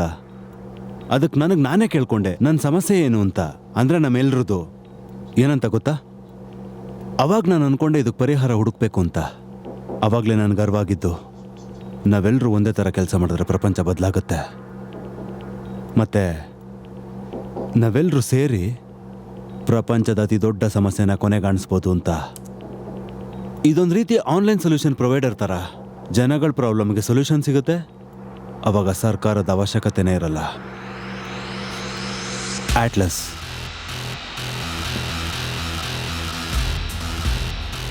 ಸೊ ಡಾನಿ ಐಡಿಯಾಸಲ್ಲಿ ಅಂಥ ವಿಶೇಷತೆ ಏನು? ಡಾನಿ ಏನ್ ಅನ್ಕೊಂಡಿದ್ದ ಅಂದ್ರೆ ಪ್ರತಿ ಮನುಷ್ಯನ ನಿರ್ಧಾರನ ಅವನೇ ತಗೋಬೇಕು ಅಂತ. ಮೂರನೇ ವ್ಯಕ್ತಿದಲ್ಲ. ಎಲ್ಲದಕ್ಕೂ ಮೊದಲು ನಿರ್ಣಯ ತಗೊಳ್ಳೋ ಅಧಿಕಾರನ ಜನಕ್ಕೆ ವಾಪಸ್ ಕೊಡಬೇಕು. ಸರ್ಕಾರಕ್ಕೆ ಸಂಬಂಧಪಟ್ಟಿದ್ದ ಎಲ್ಲ ವಸ್ತುನೂ ನಾವು ಕಿತ್ಕೋಬೇಕು. ಸರ್ಕಾರ ನಮಗೋಸ್ಕರ ತಗೋತಾರ ನಿರ್ಧಾರದ ಅಧಿಕಾರನ ವಾಪಸ್ ತಗೋಬೇಕು ನಾವು ಹಾಗೆ ಮಾಡೋದ್ರಿಂದ ಸರ್ಕಾರ ಏನ್ ಮಾಡ್ತಾ ಇದೆಯೋ ಅದ್ರ ಕೆಲಸ ಸ್ವಲ್ಪ ಕಡಿಮೆ ಆಗತ್ತೆ. ನಿಜ ಹೇಳಬೇಕು ಅಂದರೆ ನಮ್ಮ ಸರ್ಕಾರದ ಅವಶ್ಯಕತೆ ನಮಗೆ ನಮ್ಮ ಸ್ವತಂತ್ರನ ಸುರಕ್ಷಿತ ಮಾಡ್ಕೊಳ್ಳೋದಕ್ಕೆ ಮಾತ್ರ ಇರೋದು. ನಮ್ಮ ಅಧಿಕಾರ ಮತ್ತು ನಮ್ಮ ನೀತಿ ಸಂಪತ್ತಿನ ಸುರಕ್ಷೆ. ಆ ಸುರಕ್ಷತೆ ಯಾಕೆ ಅಂದರೆ ಅದು ಜೈಲಲ್ಲಿದ್ದ ಕೈದಿಗಳ ದುಡ್ಡಿನಿಂದ ಮಾಡಿರುವಂಥದ್ದು. ಒಬ್ಬ ವ್ಯಕ್ತಿ ಏನಾದರೂ ನಿರ್ಧಾರ ಮಾಡ್ತಾನೆ ಅಂದರೆ ಅದು ಅವಂದೇ ಆಗಿರಬೇಕು.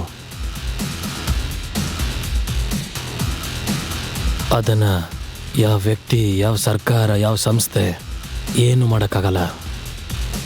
ನಿಮ್ಗಳಿಗೆ ನಿಮ್ಮ ಯೋಗ್ಯತೆ ಏನು ಅಂತ ತೋರಿಸ್ತೀವಿ.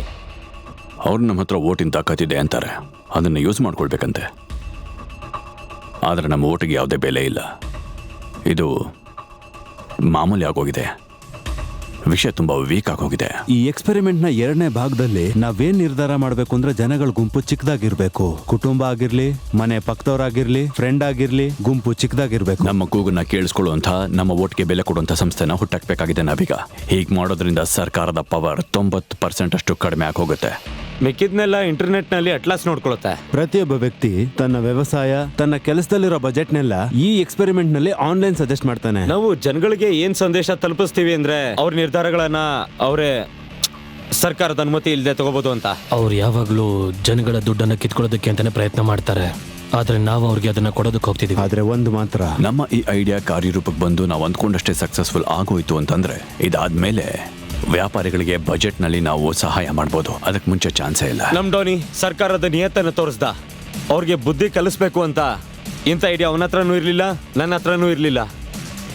ಹೇಗೆ ನೀರನ್ನ ಅಥವಾ ಗಾಳಿನ ಯಾರು ಕಂಟ್ರೋಲ್ ಮಾಡೋಕ್ಕಾಗಲ್ವೋ, ನಮ್ಮನ್ನು ಮಾಡೋಕ್ಕಾಗಲ್ಲ. ಈ ಸಿಸ್ಟಮ್ ನೀನು ಅಂದ್ಕೊಂಡಷ್ಟು ತುಂಬ ಬೆಸ್ಟ್ ಅಂತ ಅಂದ್ಕೊಳ್ಳೋದು ತಪ್ಪಾಗಿ ಹೋಗುತ್ತೆ. ಪರೋಪಕಾರ ಮಾಡ್ತಾ ಇದ್ದೀನಿ ಅಂತ ಖಂಡಿತ ಅಂದ್ಕೊಳ್ಳೇಬೇಡ. ನೋ, ಈ ವ್ಯವಸ್ಥೆ ಜೊತೆ ಕೆಲಸ ಮಾಡಬೇಕು ಅಂದ್ರೆ ನೀನು ನಿನ್ನ ಜೀವನದ ಬಗ್ಗೆ ಮಾತ್ರ ಯೋಚನೆ ಮಾಡಬೇಕು. ನೀನು ಸ್ವಾರ್ಥಿ ಆಗ್ಬೇಕಾಗತ್ತೆ. ಮತ್ತೆ ನೀವು ಹಾಗೆ ಮಾಡ್ಬೋದು.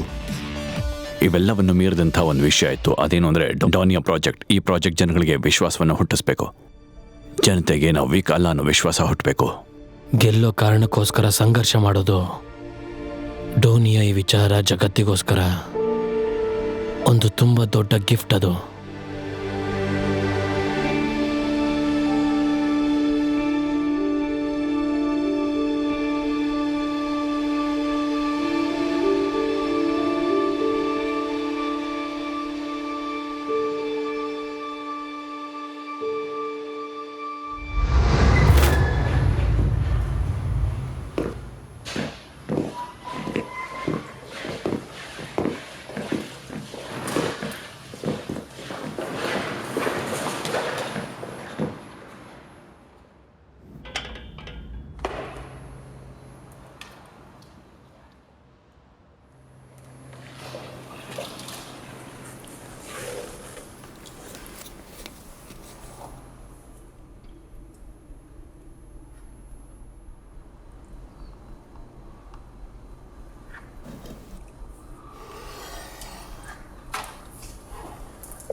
ನಿಂತ್ಕೋ, ಅಲ್ಲೇ ನಿಂತ್ಕೋ. ಅಲ್ಲಾಡ್ಬೇಡಿ. ಕೈ ಮೇಲೆ ಕೈ ಮೇಲೆ ಎತ್ತು. ಗನ್ ಕೆಳಗಿಳಿಸು, ಗನ್ ಕೆಳಗಿಳಿಸು. ಅವನ ಹಣೆಗೆ ಸರಿಯಾಗಿ ಗುಂಡಿಟ್ಟು ಗೋಲಿನ ಹೊಡಿ. ತುಂಬಾ ಯೋಚನೆ ಮಾಡಬೇಡ. ಅವನೇನ್ ಹೇಳ್ತಿದ್ದಾನೆ? ಶಾಂತವಾಗಿರೋ ರಾಂಬೋ. ಅವನ ಹತ್ರ ಗುಂಡು ಹೊಡಿಯೋ ಅಷ್ಟು ಸಮಯ ಇಲ್ಲ. ಅವನ್ನ ಉಡಾಯಿಸು. ಬಾಯ್ ಮುಚ್ಚು ಸಾಕು. ಶೂಟ್ ಮಾಡು. ಸೈಮನ್, ಸೈಮನ್,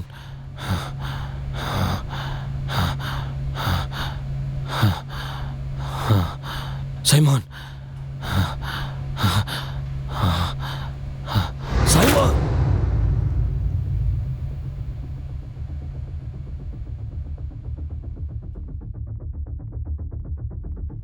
ಸೊ ಡಾನಿ ನಿನ್ನ ಎಲ್ಲ ಪ್ರಾಜೆಕ್ಟ್ಗಳನ್ನ ಒಟ್ಟುಗೂಡಿಸಿದ್ದು ಅಟ್ಲಾಸ್ನ ಪ್ರಪಂಚದ ಮುಂದೆ ತಗೊಂಡ್ ಬರಕ್ಕೆ.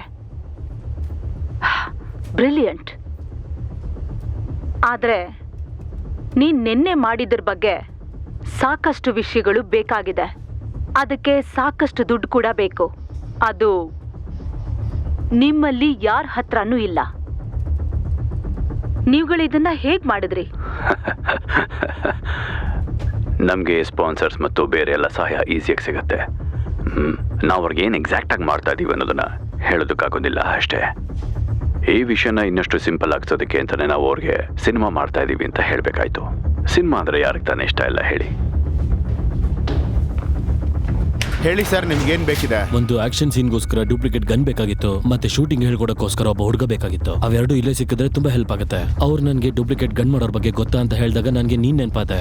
ಡೈರೆಕ್ಟರ್ ಹೇಳಿದರೆ ಅವ್ರು ನಿನ್ ಬ್ರ್ಯಾಂಡ್ ಅನ್ನ ಫಿಲಮ್ ಅಲ್ಲಿ ಯೂಸ್ ಮಾಡ್ತಾರೆ ಅಂತ. ಚಿಂತೆ ಮಾಡ್ಬೇಡಿ ಮ್ಯಾಕ್ಸ್, ಖಂಡಿತ ಸಿಗುತ್ತೆ.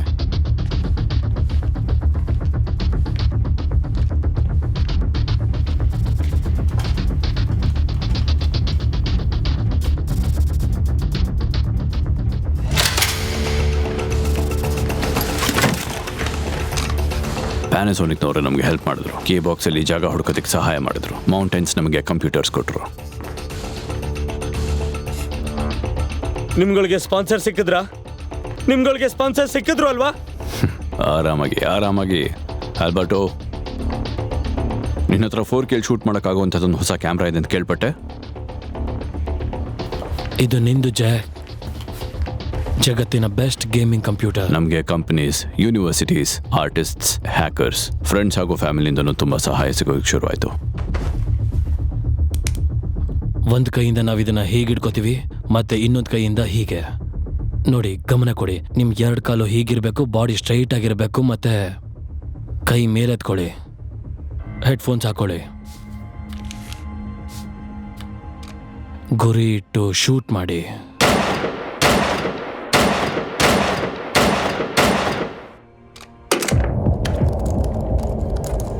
ಹಾಗೆ ನೀವು ಹೇಳ್ತಾ ಇದ್ರಲ್ಲ, ಮನುಷ್ಯ ಒಡೆದೋದ ಮನಸ್ಸು ಮತ್ತು ಐಡಿಯಾಯಿಂದ ಏನೇನು ಮಾಡೋಕ್ಕಾಗಲ್ಲ ಅಂತ. ನಾನು ಈ ಮಾತಲ್ಲಿ ಒಪ್ಕೊಳ್ತೀನಿ. ಇದಕ್ಕಿಂತ ಬೆಲೆ ಕಟ್ಟಬೇಕಾಗತ್ತೆ. ಈ ಹೊಸ ಧಾರಾವಾಹಿ ಪರೋಪಕಾರಕ್ಕೆ ನಿಮ್ಗೆಲ್ರಿಗೂ ಸ್ವಾಗತ. ಗಂಟೆಗಳಲ್ಲಿ 3000 ನಾವು 80s ಶಾಪಗ್ರಸ್ತ ಹುಡುಗರು. ನಾವೇನೇನು ಕಲಿಬೇಕು ಅಂತ ಅಂದ್ಕೊಂಡೇ ಬೆಳೆದ್ವಿ. For example karate. ಸಮ್ಮರಲ್ಲಿ ಮನೆಯಲ್ಲೆಲ್ಲ ಕ್ಲೀನ್ ಮಾಡಬೇಕು ಅಂತ 5 ನಿಮಿಷ ಮೆಟ್ಲು ಹತ್ತಿಳಿದ್ ಬಿಟ್ರೆ ಬಾಕ್ಸರ್ ಆಗ್ತೀವಿ ಅನ್ಕೊಂಡ್ಬಿಟ್ಟಿದ್ವಿ. ಅವರು ವಂಚಿತರಿಗೆ ಸಹಾಯ ಮಾಡ್ತಿದ್ದಾರೆ, ಹಾಗಾಗಿ ಕಂಪನಿಯವರಿಗೆ ಧನ್ಯವಾದಗಳನ್ನ ಹೇಳೋಣ. ಆದ್ರೆ ನಾವು ಆಧುನಿಕ ಇತಿಹಾಸದ ದೊಡ್ಡ ದೊಡ್ಡ ಬೆಟ್ಟಗಳ ಮಧ್ಯೆ ನಿದ್ದೆಯಿಂದ ಎಚ್ಚರಗೊಂಡಿದ್ದೀವಿ. ಯಾವಾಗ್ಲೂ ಎದುರಾಳಿ ಕಣ್ಣನ್ನೇ ನೋಡ್ತಿರ್ಬೇಕು, ಆಗ್ಲೇ ಕೊನೆಗೂ ಸತ್ಯವನ್ನ ಹುಡುಕಿದ್ದೀವಿ. ಇದಂತೂ ನಾವು ಕೊನೆಗೂ ಕಲ್ತ್ಬಿಟ್ವಿ. ಅರೆ, ನಮ್ಮ ಕನಸುಗಳು ಸಾಕಾರ ಆಗ್ಬೇಕು ಅಂದ್ರೆ ಅದಕ್ಕಿಂತ ಬೆಲೆ ಕಟ್ಟಬೇಕಾಗತ್ತೆ. ಆದ್ರೆ ಇಷ್ಟು ದೊಡ್ಡದನ್ನ ನಾವು ಮಾಡೋದಾದ್ರೂ ಹೇಗೆ?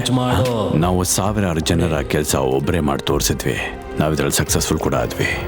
ಎಲ್ಲಿ ತೋರ್ಸು ನಿನ್ ಕೋಪನ, ನನ್ಗೆ ತೋರ್ಸು ನಿನ್ ಕೋಪ. ಇಷ್ಟನ್ನ ಹೊಡಿ. ನಾವು ನಮ್ಮ ಸ್ನೇಹಿತರ, ನಮ್ಮ ಸಂಸಾರಗಳ, ನಮ್ಮ ಹೆಂಡತಿಯ ಬಲಿಯನ್ನ ಕೊಟ್ಟಿದ್ದೀವಿ. ನಮ್ಮ ಹತ್ರ ಇರೋದನ್ನೆಲ್ಲ ಇದಕ್ಕಿಂತ ಅರ್ಪಿಸಿ ಆಗೋಗಿದೆ. ಜೀವನನೇ ಮುಡುಪಾಗಿಟ್ಟಾಯ್ತು.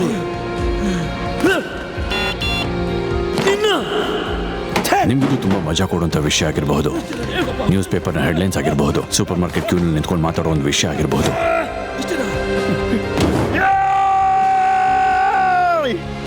ಆದರೆ ನಮಗಿದು ನಮ್ಮ ಜೀವಕ್ಕಿಂತ ಹೆಚ್ಚು. ನೀವು ಯಾವತ್ತಾದ್ರೂ ಏನಾದರೂ ಆಗಬೇಕು ಅಂತ ಅಂದ್ಕೊಂಡಿದ್ದೀರಾ? ಪ್ರತಿದಿನ, ಪ್ರತಿ ಕ್ಷಣ ನಾವು ಯೋಚಿಸಿದ್ದೀವಿ. ವಾಪಸ್ ಹೋಗೋದಾದ್ರೂ ಯಾರಿಗೋಸ್ಕರ? ಪ್ರಾಬ್ಲಮ್ಸ್ ಇಲ್ದಿರೋ ಲೈಫಲ್ಲಿ ಯಾವುದೇ ಹೋಪ್ ಕೂಡ ಹುಟ್ಕೊಳ್ಳೋದಿಲ್ಲ. ಕಷ್ಟ ಅಂತಾನೆ ಇಲ್ಲಿರೋ ಜೀವನದಲ್ಲಿ, ಕನಸುಗಳಿಲ್ದಿರೋ ಜೀವನದಲ್ಲಿ ನಾವೆಲ್ಲ ಸೇರಿ ಇದಕ್ಕಿಂತ ಬೆಲೆ ಕಟ್ಟಬೇಕಾಗಿತ್ತು. ಯಾಕಂದ್ರೆ ಪ್ರತಿದಿನ ಬೆಲೆ ಕಟ್ತಾನೆ ಇದ್ವಿ. ಕೊನೆಗಿದೆ ನಮ್ಮ ಬದುಕಾಗಿ ಹೋಯ್ತು. ಇದರಿಂದ ನಮ್ಮ ಮಿಷನ್ಗೆ ಸಂಪೂರ್ಣ ಸಪೋರ್ಟ್ ಸಿಕ್ತು. ಸರಿ, ಹಾಗಿದ್ರೆ ಪ್ರಾರಂಭದಲ್ಲಿ ಸ್ವಲ್ಪ ಕಷ್ಟ ಆಗತ್ತೆ, ಆಮೇಲಿಂದ ಏನೂ ಕಷ್ಟ ಆಗಲ್ಲ. ನೀವು ನಿಧಾನವಾಗಿ ಯೋಚನೆ ಮಾಡ್ತಾ ಈ ಕಂಪ್ಯೂಟರ್ ಅಲ್ಲಿ ಇರುವಂತಹ ಟೆಕ್ನಿಕ್ಗಳನ್ನ ಯೂಸ್ ಮಾಡಿದ್ರೆ ನೀವು ಈ ಕೆಲಸನ ಈಸಿಯಾಗಿ ಸುಲಭವಾಗಿ ಮಾಡಬಹುದು. ಆದ್ರೆ ವಿಷಯ ಏನಂದ್ರೆ ಅವನ ಹತ್ರ ಅಂತೂ ಯಾವುದೇ ಬ್ಲ್ಯಾಕ್ ಮನಿ ಇಲ್ಲ. ಅವನಂತೂ ಇದ್ರಲ್ಲಿ ಪೂರ್ತಿ ಹಳೆ ಟೆಕ್ನಾಲಜಿ ಯೂಸ್ ಮಾಡಿದ್ದಾರೆ. ಎಕ್ಸಾಕ್ಟ್ಲಿ, ನನ್ನ ಮಾತು ನಂಬಿ. ನಿಜವಾಗ್ಲೂ ಅದ್ಭುತವಾಗಿದೆ. ಇದ್ರಲ್ಲಿ ಆಡ್ ಮಾಡಿರೋ ಕೆಲವೊಂದು ವಿಡಿಯೋನು ಇದೆ, ಕೆಲವೆಲ್ಲ 3D ಕೂಡ. ಆದ್ರೆ ವಿಷಯ ಏನಂದ್ರೆ ಜೊತೆಗೆ ಇವರೆಲ್ಲ ಕಂಪ್ರೆಷನ್ ಟೆಕ್ನಿಕ್ ನ ಯೂಸ್ ಮಾಡಿದ್ದಾರೆ. ಯಾಕಂದ್ರೆ ಇಂಟರ್ನೆಟ್ ಇಂದ ಡೌನ್ಲೋಡ್ ಮಾಡೋದಕ್ಕೆ ಈಸಿ ಆಗ್ಲಿ ಅಂತ ಅಷ್ಟೇ. ಕಡಿಮೆ ರೆಸೊಲ್ಯೂಷನ್ ಮತ್ ನೋಡೋದಕ್ಕೆ ಅಷ್ಟೊಂದು ಚೆನ್ನಾಗೇನಿಲ್ಲ. ರೆಸೊಲ್ಯೂಷನ್ ಕಡಿಮೆನೇ ಇರ್ಬೋದು, ಆದ್ರೆ ತುಂಬಾ ರಿಯಲ್ ಅನ್ಸುತ್ತೆ. ಇದು ಕೇವಲ ಒಂದು ಟೆಕ್ನಿಕ್ ಅಷ್ಟೇ, ಆದ್ರೆ ನೋಡೋದಕ್ಕೆ ಏನ್ ಅಷ್ಟೊಂದು ಬ್ಯೂಟಿ ಇಲ್ಲ. ಈ ವಿಷಯನೇ ಬ್ಯೂಟಿ ಅಲ್ವಾ? ಜನತೆಯನ್ನ ತಮ್ಮ ಮುಷ್ಟಿಲಿ ಇಟ್ಕೊಳ್ಳೋದಕ್ಕೆ ದಿನೇ ದಿನೇ ಹೊಸ ಐಡಿಯಾನ ಹುಡ್ಕೊಂಡು ಬರ್ತಾ ಇರ್ತಾರೆ. ಇದರಿಂದ ನಾವು ದಿನೇ ದಿನೇ ಕುಗ್ಗ್ ಹೋಗ್ತಾನೆ ಇರ್ತೀವಿ. ಕೆಲವು ಕಾನೂನುಗಳಂತೂ ಅದು ಯಾವ ಒಬಿರಾಯನ್ ಕಾಲದ ಗೊತ್ತಿಲ್ಲ. ಆ ಕಾಲದ ಫುಡ್ ಕೂಡ ಇವತ್ತಿಗೆ ಚಾಲ್ತಿಯಲ್ಲೇ ಇಲ್ಲ ಅಂತ ಹೇಳಬಹುದು. ಫ್ರಾನ್ಸ್ನ ಹೊಸ ಪಾರ್ಲಿಮೆಂಟ್ ಇದ್ ಬಿಟ್ಟು ಬೇರೆ ಏನು ಸಿಕ್ಕಿಲ್ಲ. ಈಗಲೂ ಚಾಲ್ತಿಯಲ್ಲಿರೋ ಅದೆಷ್ಟೋ ಕಾನೂನು ಹಿಂದಿನ ಶತಮಾನದ ಕೊನೆಯಲ್ಲಿ ಬರೆದಿದ್ದು ಟಿವಿ ಚಾನಲ್ ಅವರು ಕೂಡ ಇವ್ರಗಳ ಜೊತೆ ಸೇರ್ಕೊಂಡ್ಬಿಟ್ಟಿದ್ದಾರೆ. ಕಾಣಿಸ್ತಾ ಇದೆ ಅಲ್ಲ? ಓಕೆ. ನಾವಿದ್ರಲ್ಲಿ ಒಂದನ್ನ ಬೈಪಾಸ್ ಮಾಡಿದ್ರೆ ನಾವೆಲ್ಲ ಕ್ಯಾಮ್ರಾನು ಕಂಟ್ರೋಲ್ ಮಾಡ್ಬೋದು. ಆಗಿದೆಯಲ್ಲ ಇಲ್ಲಿ? ಹಾ, ಆದ್ರೆ ನೀವು ಅದರಲ್ಲಿ ಸಿಕ್ಕಾಕೋಬಾರ್ದು ಅಂತಂದ್ರೆ ನೀವು ಸ್ವಲ್ಪ ಬೇಗ ಮಾಡಬೇಕು. ಕರೆಕ್ಟಾಗಿ ಹೇಳಲೆ. ಸರಿ, ಹಾಗಾದ್ರೆ ಇನ್ಸ್ಟ್ರೂಮೆಂಟ್ನ ಹ್ಯಾಂಡಲ್ ಮಾಡೋದಕ್ಕೆ ಸಂಚಾರದ ನಿಯಮಗಳನ್ನ ತಿಳ್ಕೊಳ್ಳೋದು ತುಂಬಾ ಮುಖ್ಯ ಆಗುತ್ತೆ. ಅಂಥ ಜನರ ಭಾವನೆಗಳನ್ನ ಕೂಡ ನೆನ್ಪಿಟ್ಕೊಳ್ಳಿ. ಇದೊಂದು ದೊಡ್ಡ ಹಾಗೂ ಸಕ್ಸಸ್ಫುಲ್ ಪ್ರದರ್ಶನ ಆಗಲೇಬೇಕು. ನಿನ್ನ ಲೈನ್ಸ್ ನೆನಪಿದೆ ಅಲ್ಲ? ನಾನು ರೆಡಿ ಇದ್ದೀನಿ. ದಿನಚರಿಗೆ ಸಂಬಂಧಪಟ್ಟಿದ್ದು ಭಯ, ಪೇನು, ಸೇಫ್ಟಿ, ಇದ್ರ ಬಗ್ಗೆ ನಾವು ಯೋಚನೆ ಮಾಡಬೇಕಾಗಿಲ್ಲ. ಅದಷ್ಟೇ ಕತೆ ಹುಟ್ಕೊಳ್ತಾ ಹೋಗ್ತಾ ಇರುತ್ತೆ.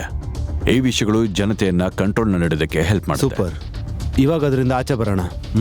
ರೆಡಿ? 1, 1, 2, 3. ಆಯ್ತು. ತುಂಬಾ ನಿಧಾನ ಆಯ್ತು. ಗೆಳೆಯರೇ, ನಮ್ಮ ಗುಪ್ತ ವೆಪನ್ಸ್ ಇಂದ ಕೂಡ ಟಿವಿ ಸಿಗ್ನಲ್ಸ್ ನ ಹ್ಯಾಕ್ ಮಾಡಕ್ಕಾಗ್ತಿಲ್ಲ. ಬರೀ ಒಂದು 3-4 ಚಾನಲ್ ಆಗ್ತಿದೆ ಅಷ್ಟೇ.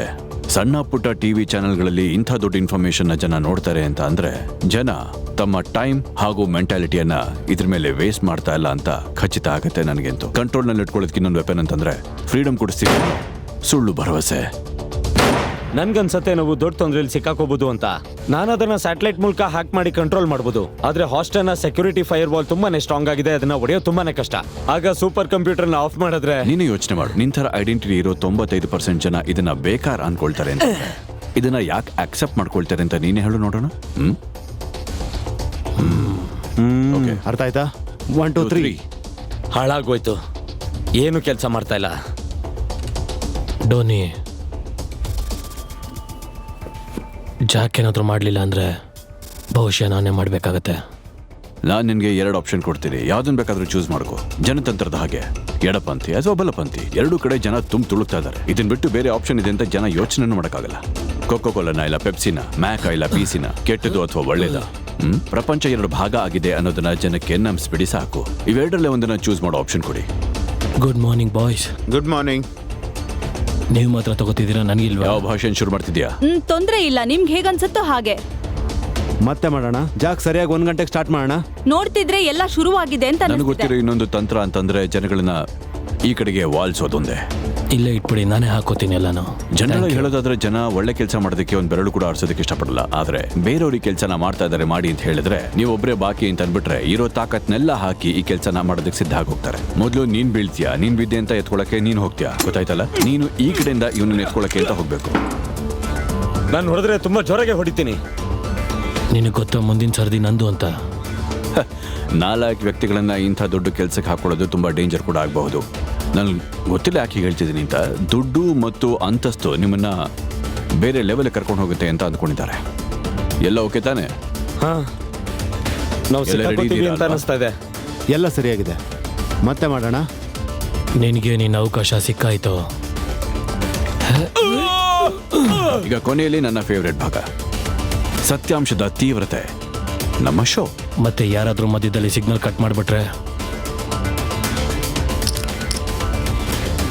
ಇದು ನಿಜವಾಗ್ಲೂ ಒಂದು ರೆವಲ್ಯೂಷನ್.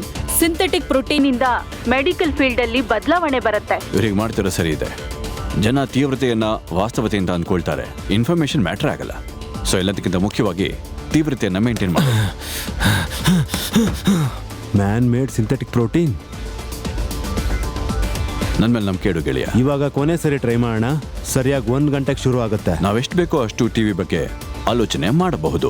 ಆದ್ರೆ ಇದು ನಮಗೆ ತೋರಿಸೋದೆಲ್ಲ ನಮಗೇನ್ ಬೇಕೋ ಅದಷ್ಟನ್ನ ಮಾತ್ರ. ಸೆಕ್ಸ್, ರಕ್ತಸಿಕ್ತ ಕೊಲೆಗಳು, ಹಾಗೆ ನಮ್ಮ ಜೀವನದಲ್ಲಿ ಏನಿಲ್ವೋ ಅದರ ತೀವ್ರತೆಯನ್ನು ತೋರಿಸೋದೇ ಇದರ ಕೆಲಸ. ಹೀಗೆ ಮಾಡೋದ್ರಿಂದ ಇಡೀ ದೇಶಕ್ಕೆ ಮೋಸ ಮಾಡಬಹುದು. ಹೌದೌದು, ಸಕ್ಸಸ್ಫುಲ್ ಆಗಿ ಅವ್ರ ವೆಪನ್ ನಾವು ಅವ್ರ ಮೇಲೆ ಪ್ರಯೋಗ ಮಾಡಿ ನಾವು ಗೆಲುವು ಸಾಧಿಸಬಹುದು. ಎಲ್ಲರಿಗೂ ಗೊತ್ತಾಯ್ತಾ? ಮತ್ತೆ ಇನ್ನೊಂದ್ಸರಿ ಮಾಡೋಣ, ಸರಿನಾ? ಅಷ್ಟೇ ಕಮಾನ್ ಕಮಾನ್, ಆಗುತ್ತೆ ಮಾಡಿ. ನಡೀರಿ ಬೇಗ ಬೇಗ ಬೇಗ.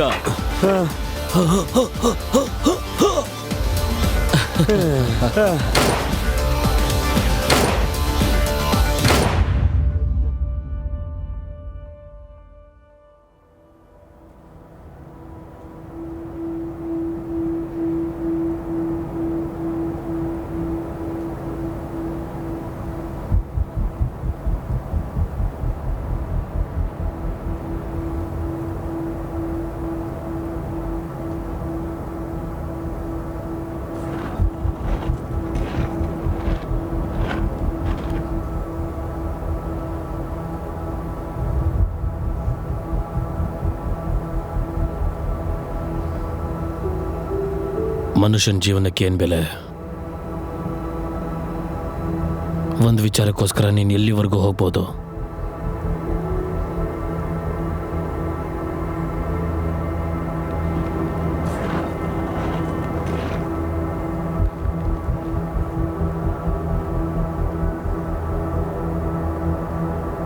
ನಿನ್ಗೇನು ಬೇಕೀಗ?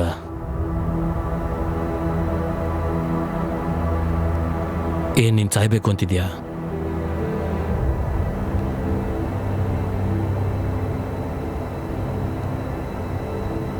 ಅಥವಾ ಸಾಯಿಸ್ಬೇಕು ಅಂತಿದ್ಯಾ? ನಾವೆಲ್ಲ ಆ ಭಯಾನಕವಾದ ಯುದ್ಧನ ನೋಡದೇ ಇರೋ ಮೊದಲನೇ ಪೀಳಿಗೆ. ನಾವು ಬದುಕೋದಕ್ಕೋಸ್ಕರ ಇಲ್ಲಿ ಸಾಯಿಸೋದು ಬೇಕಾಗಿಲ್ಲ. ಇದ್ರ ಮಹತ್ವ ಏನು ಗೊತ್ತಾ?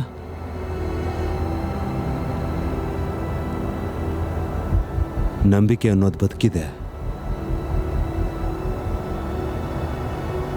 ನಮ್ಮ ಪ್ಲಾನ್ ಅನ್ಕೊಂಡಿರೋ ಥರನೇ, ಆದರೆ ನಾವು ಯಾವತ್ತೂ ನಮ್ಮ ಜೀವನ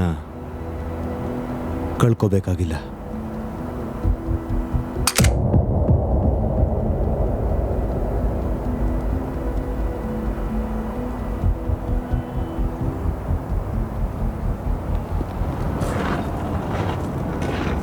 ಬಾಯ್ ಮುಚ್ಚು ಮ್ಯಾಕ್ಸ್. ಯಾವುದೇ ಕೊಲೆ ಇಲ್ದೆ ಮಾಡ್ತಿದ್ರಾ? ಧೋನಿಗೆ ಇದು ವಿಚಿತ್ರ ಅನ್ನಿಸ್ಬೋದು, ಆದರೆ ನಿನಗಲ್ಲ. ಇಲ್ಲಿ ಕೇಳು, ನಿನಗೆ ಗೊತ್ತಿದೆ ರಕ್ತ ಹರಿಸೋದು ಅಗತ್ಯ ಇದೆ. ನಿನಗೆ ಚೆನ್ನಾಗಿ ಗೊತ್ತಿದೆ ಕೊಲೆ ಮಾಡೋದು ಅಪರಾಧ ಅಂತ. ಆದರೆ ಬರೀ ಡಿಫೆನ್ಸ್ಗೋಸ್ಕರ ಅಲ್ಲ. ಯಾವುದೇ ಕೊಲೆ ಮಾಡ್ಲಿಲ್ವಾ? ನಾನು ಅವ್ರ ಮನೆಯವ್ರ ಹತ್ರ ಏನಂತ ಹೇಳಿ? ನಿನ್ಗೇನು ಬೇಕೀಗ? ನಾನು ನಿಜಾನ ತಿಳ್ಕೋಬೇಕು.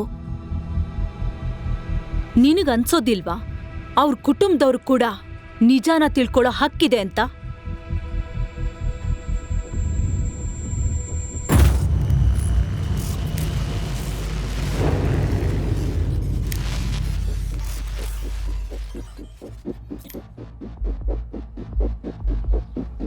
ಇವಾಗ ಮತ್ತೆ ಈ ಪ್ಲಾನ್ನ ನೋಡೋಣ. ಸರಿಯಾಗಿ 1 ಗಂಟೆಗೆ ಮ್ಯಾಕ್ಸ್ ಟಿವಿ ಸ್ಟೇಷನ್ ಮುಂದೆ ಇರೋ ಬಿಲ್ಡಿಂಗ್ ಟೆರೆಸ್ ಮೇಲೆ ಇರ್ತಾನೆ.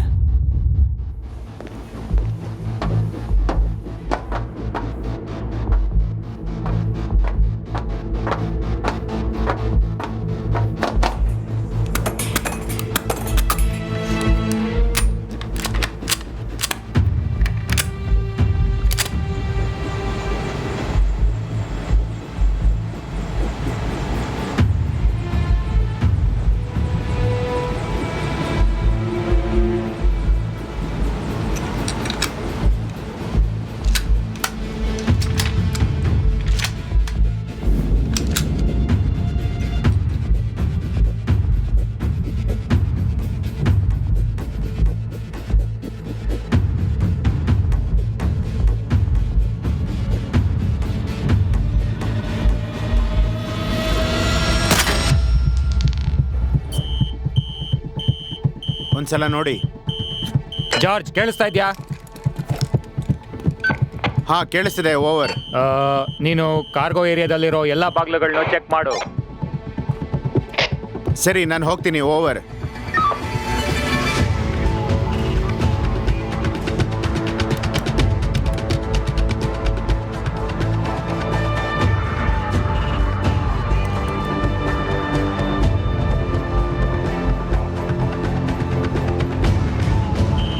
ಇಲ್ಲಿ ನನಗೆ ಯಾರೂ ಕಾಣ್ತಿಲ್ಲ.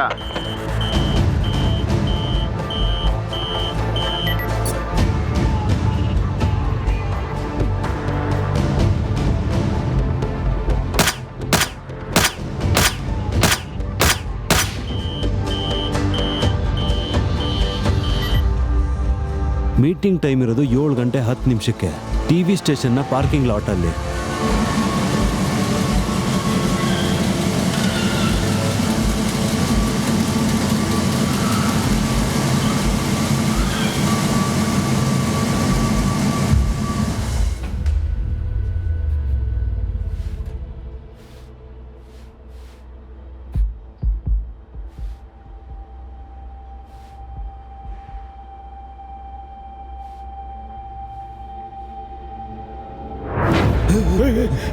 ಏನ್ ಮಾಡ್ತಿದ್ಯಾ ನೀನು?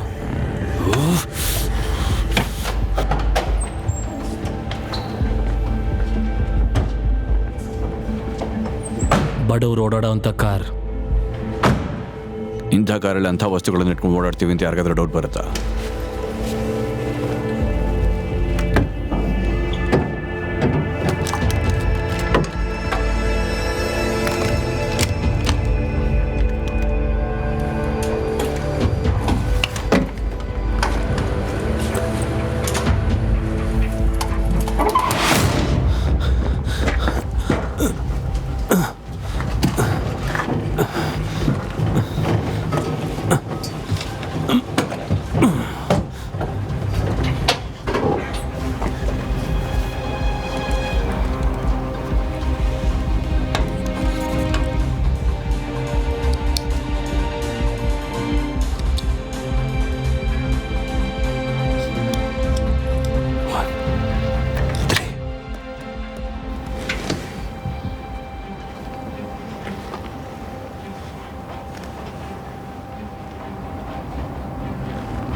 ಮಾಡಬೇಡಿ, ಹಂದಾಡ್ಬೇಡಿ, ಯಾರು ಮಾತಾಡೋ ಹೋಗಿಲ್ಲ.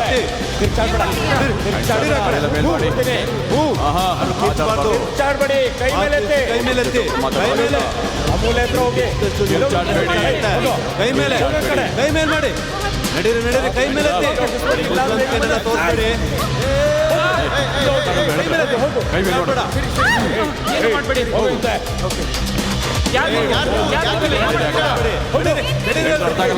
ಹೋಗಿ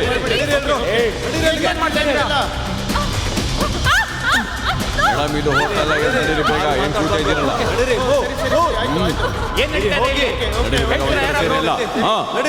ಹಂದಾಡ್ಬೇಡಿ. ನೀನ್ ನನ್ನ ಹತ್ರ ಬಾ, ಬೇಗ ಬಾ.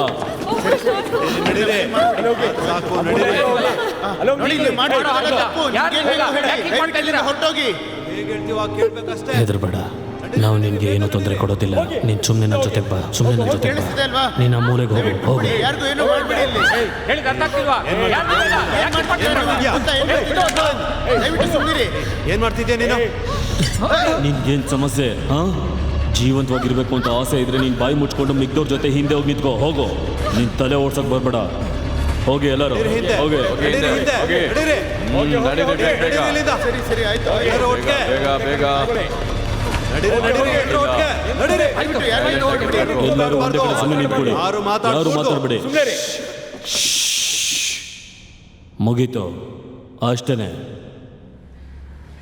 ಓಕೆ ಓಕೆ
ಅಲ್ಲಾಡ್ಬೇಡ ರ್ಯಾಂಬೋ.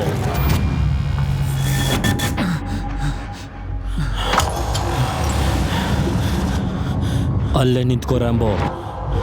ಗನ್ ಕೆಳಗಿಳಿಸು.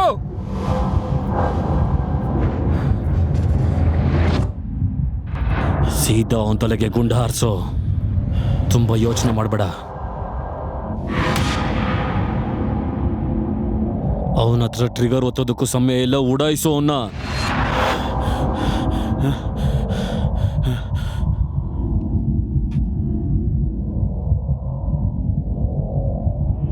ಗುಂಡು ಹಾರಿಸೋ.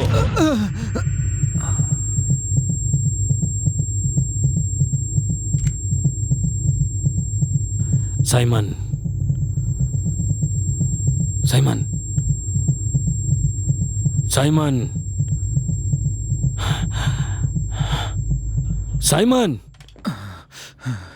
ನಂಗೇನಾಗಿಲ್ಲ. ಗನ್ನನ್ನ ಕೆಳಗಡೆ ಇಡು ಅಂದಿದ್ದು.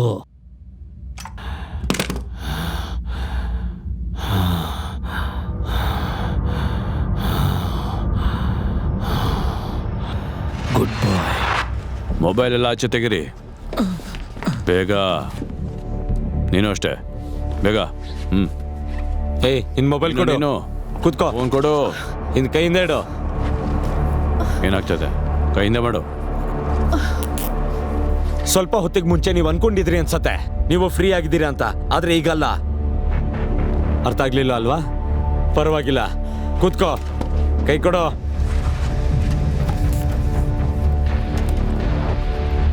ಬಾಯ್ ಕಡೆ. ಹಿಂದೆ ಹೋಗು. ಹಿಂದೆ ಹೋಗು.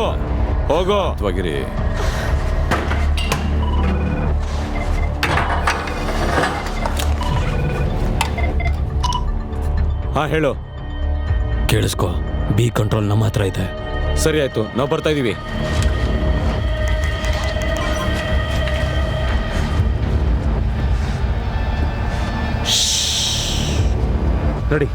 ನಡಿ ಬೇಗ ನಡಿ.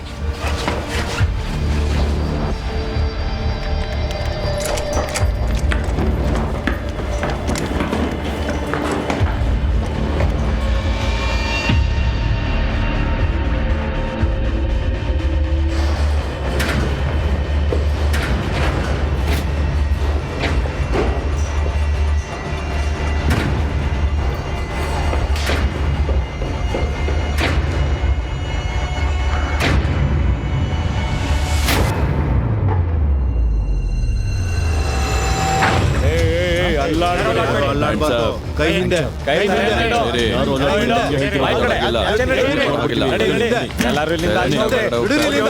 ನಾನು ಏನು ಹೇಳ್ತೀನೋ ಅದನ್ನ ಮಾತ್ರ ಮಾಡಬೇಕು.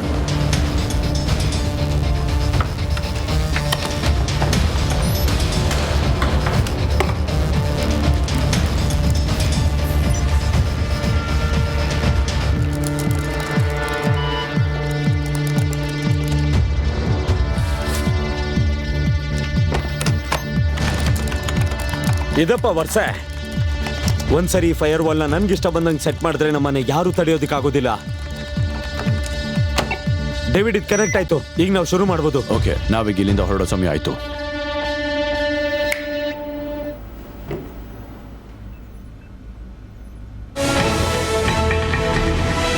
Good evening. ಕಾರ್ಯಕ್ರಮದ ಬದಲಾವಣೆಗೆ ಕ್ಷಮೆ ಯಾಚಿಸುತ್ತಿದ್ದೇವೆ. ಇವತ್ತಿನ ಪ್ರಮುಖ ಸುದ್ದಿಯಲ್ಲಿ ಅಂತ ವಿಶೇಷತೆ ಏನೂ ಇಲ್ಲ. ಇವತ್ತು ನಾನು ಏನು ಹೇಳಕ್ ಹೊರಟಿದ್ದೀನಿ ಅಂತ ಹೇಳಿದ್ರೆ, ಒಂದು ಹೊಸ ಸಾಫ್ಟ್ವೇರ್ ನ ಬಿಲ್ಡ್ ಮಾಡಿದ್ದಾರೆ. ಅದು ಯಾವ ರೀತಿಯಾಗಿರುತ್ತೆ ಅಂದ್ರೆ, ಸರ್ಕಾರದ ಯಾವುದೇ ಅನುಮತಿ ಇಲ್ಲದೆ ನಿರ್ಣಯವನ್ನ ತಗೊಳ್ಳುವಂಥದ್ದು. ಒಂದು ಯುವಕರ ಸಮೂಹ ಗುಡ್ ಗವರ್ನೆನ್ಸ್ ನ ಸಾಫ್ಟ್ವೇರ್ ಅನ್ನ ಕಂಡಿಡಿದಿದೆ. ಸರ್ಕಾರಕ್ಕೆ ಸಹಾಯ ಮಾಡುವಂತ ಉದ್ದೇಶ ಅವರದು. ಈಗ ನಾವು ಮ್ಯಾಡ್ರಿಡ್ ನಲ್ಲಿ ನಮ್ಮ ಸಂವಾದಕರ ಜೊತೆ ಲೈವ್ ನಲ್ಲಿದ್ದೀವಿ. ಎಲ್ಲಾನು ಇಲ್ಲಿಂದಲೇ ಶುರುವಾಗಿದ್ದು ಮ್ಯಾಡ್ರಿಡ್ನ ಕ್ಯೂ ಬಾಕ್ಸ್ ಅಲ್ಲಿ. ಇಲ್ಲಿ ಯುವ ಜನಾಂಗದ ಸಮೂಹವೊಂದು ಜನರನ್ನು ಬಂಧಿಸಿ ಅಟ್ಲಸ್ ಸಾಫ್ಟ್ವೇರ್ ಅನ್ನು ಯುರೋಪ್ ಸರ್ಕಾರಕ್ಕೆ ಮಾರಿದ್ದಾರೆ. ಅವರ ಪ್ರಕಾರ ಈ ಅಟ್ಲಸ್ ಅನ್ನೋದು ಅವರ ದೇಶದ ವ್ಯವಸ್ಥೆಯಲ್ಲಿ ಒಳ್ಳೆ ಸಿಸ್ಟಮ್ ಆಗಿರತ್ತೆ. ಏನ್ ಅನ್ಸತ್ತೆ ಅಂದ್ರೆ, ಎಲ್ಲಾ ದೇಶದ ಸರ್ಕಾರವು ಈ ದೇಶದ ಸುರಕ್ಷತೆಗಾಗಿ ಎಮರ್ಜೆನ್ಸಿ ಮೀಟಿಂಗ್ ನ ಏರ್ಪಾಟು ಮಾಡಿದ್ದಾರೆ. ಈ ಸಾಫ್ಟ್ವೇರ್ ಅನ್ನು ಕ್ರಿಯೇಟ್ ಮಾಡಿದವರ ಮೇಲೆ ಸರ್ಕಾರಿ ಸರ್ವರ್ ಹ್ಯಾಕಿಂಗ್ ಕಂಪ್ಲೇಂಟ್ ರಿಜಿಸ್ಟರ್ ಮಾಡಲಾಗಿದೆ. ಆದರೆ ಪೊಲೀಸ್ ಇಲಾಖೆಯವರು ಹೇಳಿದ್ದಾರೆ ಅಟ್ಲಸ್ ನ ಒಂದೊಂದು ಕಾಪಿನ ಮೀಡಿಯಾಗೆ ಕೊಡ್ತಾರೆ ಅಂತ. ಮತ್ತೆ ಅವರು ತಮ್ಮ ಕಾರ್ಯಾಚರಣೆಯನ್ನು ವೆಬ್ ಕ್ಯಾಮ್ ಮುಖಾಂತರ ಜನರಿಗೆ ತಲುಪಿಸಿದ್ದಾರೆ. ಮತ್ತೆ ನೀವು ನೋಡ್ತಾ ಇದ್ದೀರಾ ಅದರ ಫುಟೇಜ್. ಈ ಫುಟೇಜ್ ಅಲ್ಲಿ ನೀವು ನೋಡಬಹುದು ಕ್ಯೂ ಬಾಕ್ಸ್ ಅನ್ನ 4 ಕಡೆಯಿಂದ ಪೊಲೀಸರು ಹೇಗೆ ಸುತ್ತುವರೆದಿದ್ದಾರೆ ಎಂದು. ಈಗೊಳಗೆ ನಡೀತಿದೆ ನೋಡೋಣ.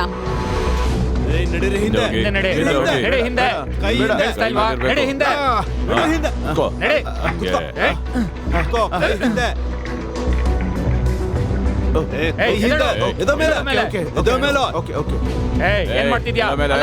ಅಂದಾಡ್ಬೇಡ. ಬಾಯ್ ಕಡೆ.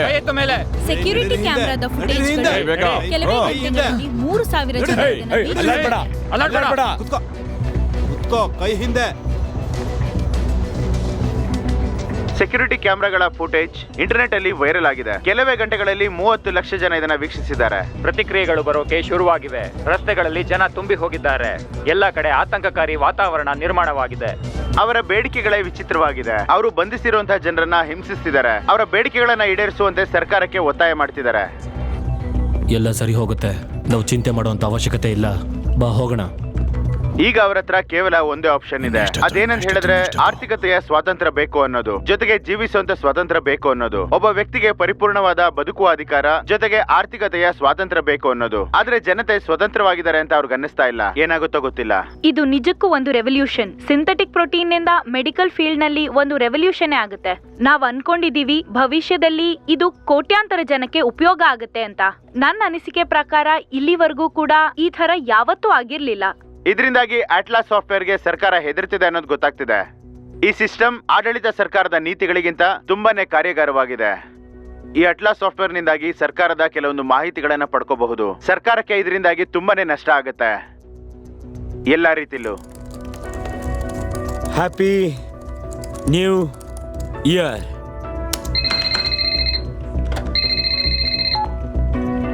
ಹಲೋ, ಯಾರು?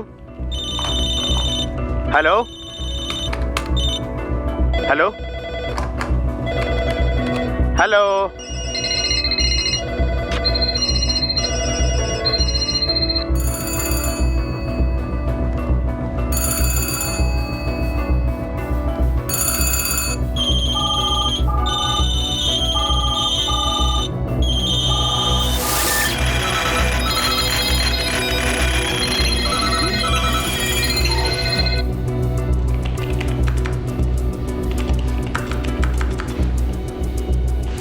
ಪೊಲೀಸ್ ಅವ್ರಿಗೆ ಗೊತ್ತಾಗಿದೆ.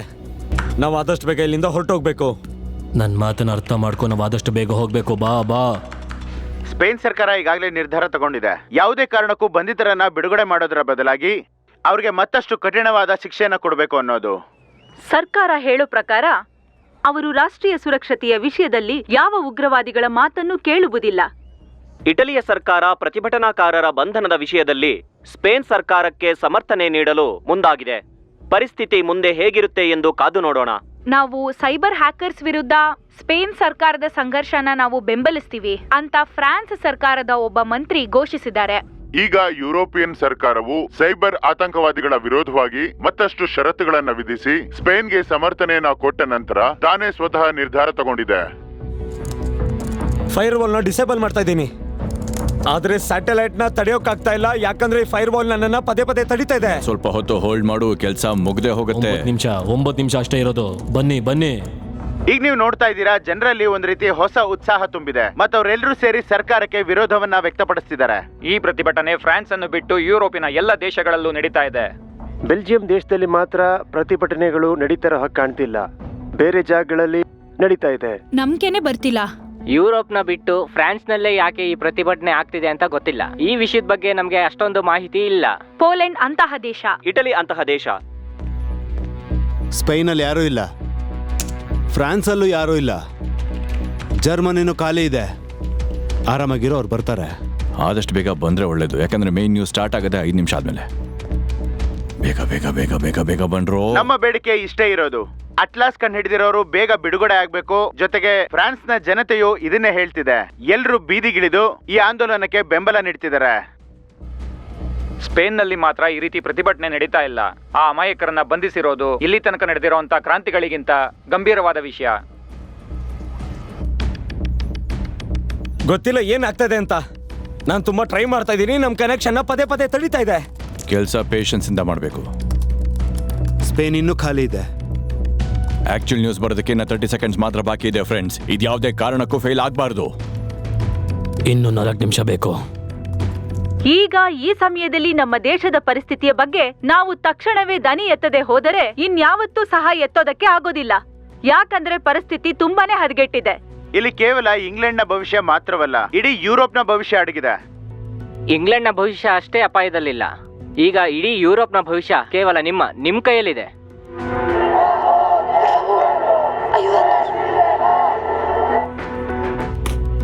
ಪೋಲೆಂಡಲ್ಲೂ ಯಾರೂ ಇಲ್ಲ. ಐರ್ಲೆಂಡು ಖಾಲಿ ಇದೆ. ಫ್ರಾನ್ಸಲ್ಲೂ ಯಾರೂ ಇಲ್ಲ. ಇದು ವರ್ಕ್ ಆಗಬೇಕು. ಜರ್ಮನಿನೂ ಖಾಲಿ ಇದೆ. ಇದು ವರ್ಕ್ ಆಗಲೇಬೇಕು. ಇದೇನೋ ಆಗ್ತಿದೆ. ಪೋಲೆಂಡ್ ಅವರೆಲ್ಲ ವರ್ಕ್ ಜರ್ಮನಿ ಬರ್ತಿದ್ದಾರೆ. ಐರ್ಲೆಂಡ್ ಅಲ್ಲೂ ಜನ ಸೇರ್ತಾ ಇದ್ದಾರೆ. ಸ್ಪೇನ್ ಅಲ್ಲಿ ನಿಜವಾದ ಸುದ್ದಿ 10 ಸೆಕೆಂಡ್ ಅಲ್ಲಿ ಆನ್ ಏರ್ ಹೋಗುತ್ತೆ. ಆಗ್ಲಿ ಬಿಡು. ಓಕೆ, ಈಗ ನ್ಯೂಸ್ ಟೆಲಿಕಾಸ್ಟ್ ಆಗೋ ಸಮಯ ಬಂದ್ಬಿಟ್ಟಿದೆ. ಇನ್ 3, 2, 1.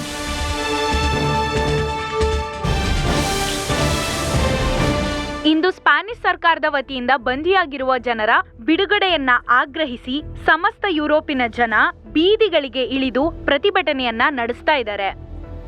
ಮೆಡ್ರಿಡ್ನಲ್ಲಿ ಲಕ್ಷಾಂತರ ಸ್ಪೇನ್ನ ಜನತೆ ನಿರಪರಾಧಿಗಳಿಗೆ ದನಿಯಾಗಿ ನಿಂತಿದ್ದಾರೆ. ಇಲ್ಲಿ ಸ್ಟಾಕ್ ಹೋಮ್ ಅಲ್ಲಿ ಲಕ್ಷಾಂತರ ಸಂಖ್ಯೆಯಲ್ಲಿ ಜನರು ನಿರಪರಾಧಿಗಳನ್ನ ಬಿಡುಗಡೆ ಮಾಡಲೇಬೇಕು ಅಂತ ಹೇಳಿ ಹೋರಾಟವನ್ನ ಮಾಡ್ತಾ ಇದ್ದಾರೆ. ನೋಡೋಣ. ಜಗತ್ತಿನ ಎಲ್ಲಾ ಕಣ್ಣುಗಳು ಈಗ ಯುರೋಪಿನ ಮೇಲಿದೆ. ಇಲ್ಲಿ ಜನ ಸರ್ಕಾರದ ವಿರುದ್ಧ ನಿಂತಿದ್ದಾರೆ. ಸ್ಪ್ಯಾನಿಷ್ ಅಧಿಕಾರಿಗಳ ಪ್ರಕಾರ ಹೊಸ ಗುಡ್ ಗವರ್ನೆನ್ಸ್ ಸಿಸ್ಟಮ್ ಅಟ್ಲಾಸ್ ಕಂಡುಹಿಡಿದ ಯುವಕರ ಬಂಧನಕ್ಕೆ ಯುರೋಪಿಯನ್ ಯೂನಿಯನ್ ದೇಶಗಳಲ್ಲಿ ತೀವ್ರತರವಾದ ವಿರೋಧ ವ್ಯಕ್ತವಾಗಿದೆ. ಈಗ ವರ್ಕ್ ಆಗ್ತಿದೆ. ಈಗ ವರ್ಕ್ ಆಗ್ತಾ ಇದೆ. ಎಲ್ಲ ನ್ಯೂಸ್ ಚಾನೆಲ್ ಇದನ್ನೇ ತೋರಿಸ್ತಾ ಇದೆ ನೋಡಿ. ಇಲ್ಲಿ ಎಲ್ರೂ ಸಂಸಾರ ಸಮೇತರಾಗಿ ಯುರೋಪ್ನ ಬೀದಿಗಿಳಿದಿದ್ದಾರೆ. ಸರ್ಕಾರದ ಮೇಲೆ ಒತ್ತಡವನ್ನ ಹೇರ್ತಿದ್ದಾರೆ. ಫ್ರೀ ಅಟ್ಲಾಸ್ನಲ್ಲಿ ನೀವು ಅಟ್ಲಾಸ್ನ ಪ್ರತಿ ಮಾಹಿತಿಗಳ ಬಗ್ಗೆ ತಿಳ್ಕೋಬಹುದು. ಮತ್ತೆ ಅಟ್ಲಾಸ್ ಜೊತೆ ಅಸೋಸಿಯೇಟ್ ಆಗಿರೋ ಜನಗಳಿಗೆ ನೀವು ಮತ ಕೂಡ ಹಾಕ್ಬೋದು. ಸೈಬರ್ ಆತಂಕವಾದಿಗಳಾಗಿ ಗುರುತಿಸಿಕೊಂಡಿರುವ ಈ ಯುವಕರೆಲ್ಲ ಅಂತಾರಾಷ್ಟ್ರೀಯ ಸರ್ಕಾರದ ಮೇಲೆ ಬಹಳ ಒತ್ತಡವನ್ನು ಹೇರುತ್ತಿದ್ದಾರೆ. ಈ ಐತಿಹಾಸಿಕ ಪ್ರತಿಭಟನೆಗೆ ಬೀದಿಲಿರೋ ಜನರು ಸಾಕ್ಷಿ ಆಗ್ತಾ ಇದ್ದಾರೆ. ಈಗ ಈ ಪ್ರತಿಭಟನೆಯಿಂದ ಅವರು ಇಡೀ ಜೀವನವನ್ನ ಬದಲಾಯಿಸಬಹುದು ಅನ್ಕೊಂಡಿದ್ದಾರೆ. ಅವರು ಜನರು ಉತ್ಸುಕರಾಗಿದ್ದಾರೆ. ಕೇಳಿಸ್ಕೊಡ್ರಲ್ಲ ಗೆಳೆಯರೇ, ನಿಜ ಏನು ಅಂತ ನಾವು ತಿಳ್ಕೊಂಡಾಗಿದೆ. ನೆಕ್ಸ್ಟ್ ಸ್ಟೆಪ್ಗೆ ಎಲ್ಲ ರೆಡಿ ಆಗಿ. ಜಾಕ್, ಫೋನ್ ಏನು ಸರ್ಕಾರಿ ಸರ್ವರ್ ಎಲ್ಲ ಸರಿಯಾಗಿದೆ ತಾನೆ? ಓಕೆ, ನಮ್ಮ ವ್ಯಾನ್ ಅಲ್ಲಿಂದ ಕಳಿಸ್ಬಿಡಿ ಇವಾಗ. ಇದು ವರ್ಕ್ ಆಗ್ಲೇಬೇಕು. ಇದು ವರ್ಕ್ ಆಗುತ್ತೆ. ಸಂಚಾರಿ ವ್ಯವಸ್ಥೆಯಲ್ಲಿ ಕೆಲವು ತಾಂತ್ರಿಕ ದೋಷಗಳಿಂದಾಗಿ ಆಡಳಿತ ಸರ್ಕಾರ ಅಧಿಕಾರ ಕಳೆದುಕೊಳ್ಳೋ ಭೀತಿಯಲ್ಲಿದೆ. ನಾವಿವತ್ತು ತೋರಿಸ್ತಾ ಇರುವಂತಹ ಒಂದು ಸುದ್ದಿನಲ್ಲಿ ತುಂಬಾನೇ ವಿಶೇಷತೆ ಇದೆ. ನಾವಿಲ್ಲಿ ಸಮಾಜದ ಬೇರೆ ಬೇರೆ ವರ್ಗದ ಜನರ ಮೇಲೆ ಟಾರ್ಗೆಟ್ ಮಾಡ್ತಾ ಇಲ್ಲ. ಅದ್ರ ಬದಲಾಗಿ ನಾವ್ ಏನ್ ಹೇಳಕ್ ಹೊರಟಿದೀವಿ ಅಂತ ಹೇಳಿದ್ರೆ ಜನತೆಯ ಇಚ್ಛಾಶಕ್ತಿ ಬಗ್ಗೆ. ಕಾನೂನಿನ ಸರ್ವೋಚ್ಚ ಸಂಸ್ಥೆಯ ಮುಖ್ಯಸ್ಥರಾದಂತ ಇವರು ತಮ್ಮ ಅಧಿಕಾರವನ್ನ ಸಂಪೂರ್ಣವಾಗಿ ಸದುಪಯೋಗ ಪಡಿಸ್ಕೋಬೇಕಾಗಿದೆ. ಫೈರ್ ವಾಲ್ ಮತ್ತೆ ತೊಂದರೆ ಕೊಡ್ತಾ ಇದೆ. ನಾನು ಸ್ಯಾಟಲೈಟ್ ಮೇಲೆ ಗಮನ ಕೊಡ್ಬೇಕು, ಇಲ್ಲಾಂದ್ರೆ ಕನೆಕ್ಷನ್ ತಿರ್ಗಾ ಕಟ್ ಆಗತ್ತೆ. ಎಲ್ಲ ವಿಡಿಯೋ ಯೂಟ್ಯೂಬ್ ನಲ್ಲಿ ಅಪ್ಲೋಡ್ ಆಗಿದೆ ತಾನೆ? ಸರಿ, ಇಂಟರ್ನೆಟ್ ನ ಬಿಟ್ಬಿಟ್ಟು ಸ್ಯಾಟಲೈಟ್ ಮೇಲೆ ಗಮನ ಕೊಡು. ಸರಿ. ನಾನು ಕಾನೂನಿನ ಚೌಕಟ್ಟಿನ ಅಡಿಯಲ್ಲಿ ಬೀದಿಗಿಳಿದಿರೋರಿಗೆ ಸುರಕ್ಷತೆಯನ್ನ ನೀಡಬೇಕಿದೆ. ಜನತೆಗೆ ಸರ್ಕಾರದ ಮೇಲೆ ವಿಶ್ವಾಸ ಮೂಡಿಸಬೇಕಿದೆ. ಅದರಿಂದ ಅಧಿಕಾರ ದೃಷ್ಟಿನಲ್ಲಿ ನಾನು ಘೋಷಣೆ ಮಾಡ್ತಾ ಇದ್ದೀನಿ, ಈ ಪ್ರತಿಭಟನೆಕಾರರ ಜೊತೆ ನಮ್ಮ ಪೊಲೀಸ್ ಪಡೆ ಹಾಗೂ ಸೇನಾ ಪಡೆ ಎರಡೂ ಕೂಡ ಜನಗಳಿಗೆ ನೆರವಾಗಿರುತ್ತೆ. ಜನಗಳು ಹಾಗೂ ನಾಯಕರ ಮಧ್ಯೆ ಒಂದು ಸುರಕ್ಷಿತವಾದ ಮಾತುಕತೆಯನ್ನ ಏರ್ಪಾಡು ಮಾಡ್ತಾರೆ. ಮತ್ತೆ ನಾಗರಿಕರು ತಮ್ಮ ಇಚ್ಛೆಯಂತೆ ತಮ್ಮ ನಿರ್ಧಾರಗಳನ್ನ ಮಾಡಬಹುದು. ಇದು ನನ್ನ ಆಶ್ವಾಸನೆ. ರೇಡಿಯೋ ಎನ್ಕ್ರಿಪ್ಷನ್ ತಯಾರಾಗಿದೆಯಾ ಜಾಕ್? ಎಲ್ಲ ಬ್ಯಾಂಡ್ವಿಡ್ತ್ ತಯಾರಾಗಿದೆ. ನಾನು ನಿಮ್ಮೆಲ್ಲರ ಮುಖ್ಯ ಸೇನಾಪತಿ ಮಾತಾಡ್ತಿರೋದು. ಮತ್ತೆ ಈ ಆದೇಶ ನೇರವಾಗಿ ಕಾಂಗ್ರೆಸ್ ಇಂದ ಬಂದಿರೋದು. ಬ್ಯಾರಿಕೇಡ್ ಅನ್ನ ಹಾಕ್ಬೇಡಿ, ಅವರನ್ನ ಹೋಗೋದಕ್ ಬಿಡಿ. ನಾನು ಮತ್ತೆ ಹೇಳ್ತಿದ್ದೀನಿ, ಅವರನ್ನ ಹೋಗೋದಕ್ ಬಿಡಿ. ಈಗ ನಮ್ಮ ಪ್ರಧಾನಮಂತ್ರಿಗಳು ಆಶ್ವಾಸನೆಯನ್ನ ನೀಡಿದ ನಂತರ ಈಗ ಪೊಲೀಸ್ನವರು ನಾಕಾಬಂದಿನ ತೆಗೆದಿದ್ದಾರೆ. ಪ್ರದರ್ಶನಕಾರಿಗಳಿಗೆ ಸಮರ್ಥನೆಯನ್ನ ಕೊಡೋದಕ್ಕಾಗಿಯೇ ಕಾನೂನನ್ನ ರೂಪಾಂತರಗೊಳಿಸ್ತಾ ಇದ್ದಾರೆ. ಈ ಪೂರ್ತಿ ಇಂಟರ್ನೆಟ್ ಪೊಲೀಸರು ಮತ್ತು ಪ್ರತಿಭಟನಾಕಾರರ ನಡುವಿನ ಸುಧಾರಿಸಿದ ಸಂಬಂಧದ ವಿಷಯಗಳ ಬಗ್ಗೆ ತುಂಬಿ ಹೋಗಿದೆ. ಎಲ್ಲೆಡೆಯೂ ಅದೇ ಚರ್ಚೆ. ಪ್ರತಿಭಟನೆಕಾರರು ಮತ್ತೆ ಪೊಲೀಸರು ಒಟ್ಟಿಗೆ ಹೋಗ್ತಾ ಇದ್ದಾರೆ. ಇದೊಂದು ಹೊಸ ರಾಜನೀತಿ ಯುಗದ ಪ್ರಾರಂಭ ಅಂತ ಅನಿಸ್ತಾ ಇದೆ. ಅದು ನಮ್ ವಿಡಿಯೋನಾ? ಒಂದ್ ನಿಮಿಷ ಬಾಯಿಲೆ. ಇಲ್ಲ, ಇದೇ ಸತ್ಯಾಂಶ.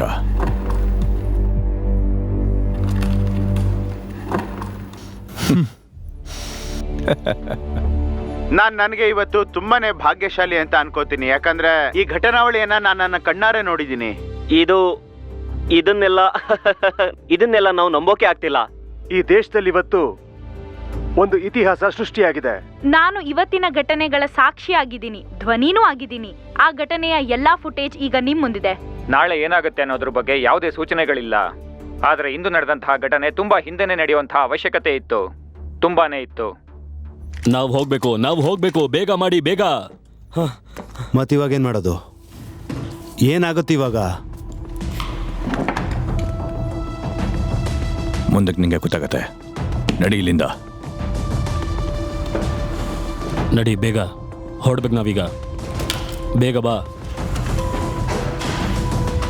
ಬನ್ನಿ, ಬೇಗ ಓಡಿ. ಏನ್ ಮಾಡ್ತಾ ಇದ್ಯಾ?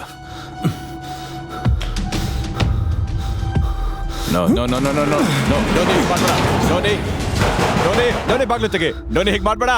ಏನ್ ಮಾಡ್ತಾ ಇದ್ಯಾ ನೀನು? ಬಾಗ್ಲು ತೆಗಿ ಡೋನಿ ಬಾಗ್ಲು ತೆಗಿ. ಯಾಕೆ ಹೀಗೆ ಮಾಡ್ತಾ ಇದ್ಯಾ ನೀನು? ಯಾಕೆ ಮೋಸ ಮಾಡ್ತಾ ಇದ್ಯಾ? ಡೋನಿ ಬಾಗ್ಲು ತೆಗಿ. ಡೋನಿ ಹೀಗೆ ಮಾಡ್ಬೇಡ. ಬಾಗ್ಲು ತೆಗಿ ಡೋನಿ, ಪ್ಲೀಸ್. ಸುಮ್ನಿರು. ಡೋನಿ ಬಾ, ಓಡು. ಇಲ್ಲಿಂದ ಓಡು ಮೊದಲು ಹೇಳ್ತಿರೋದು. ಬೇಗ ಹೋಗು ಇಲ್ಲಿಂದ.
ಕ್ಷಮೆ ಇರಲಿ. ಈ ಥರ ಆಗುತ್ತೆ ಅಂತ ಅನ್ಕೊಂಡಿರ್ಲಿಲ್ಲ. Hey you! Get down! ಕೈ ಹಿಂದೆ ಕಟ್ಟು. ನೀವಿಷ್ಟೊತ್ತು ಏನು ನೋಡಿದ್ರೋ ಅದು ಸತ್ಯ ಅಲ್ಲ. ಇವಾಗ ಜನಗಳು ರಸ್ತೆಗಿಳಿದಿರೋದು ಸ್ವಾತಂತ್ರ್ಯಕ್ಕೋಸ್ಕರ ಅಲ್ಲ. ನಿಮಗೆ ಸ್ವಾತಂತ್ರ್ಯ ಇಲ್ಲ.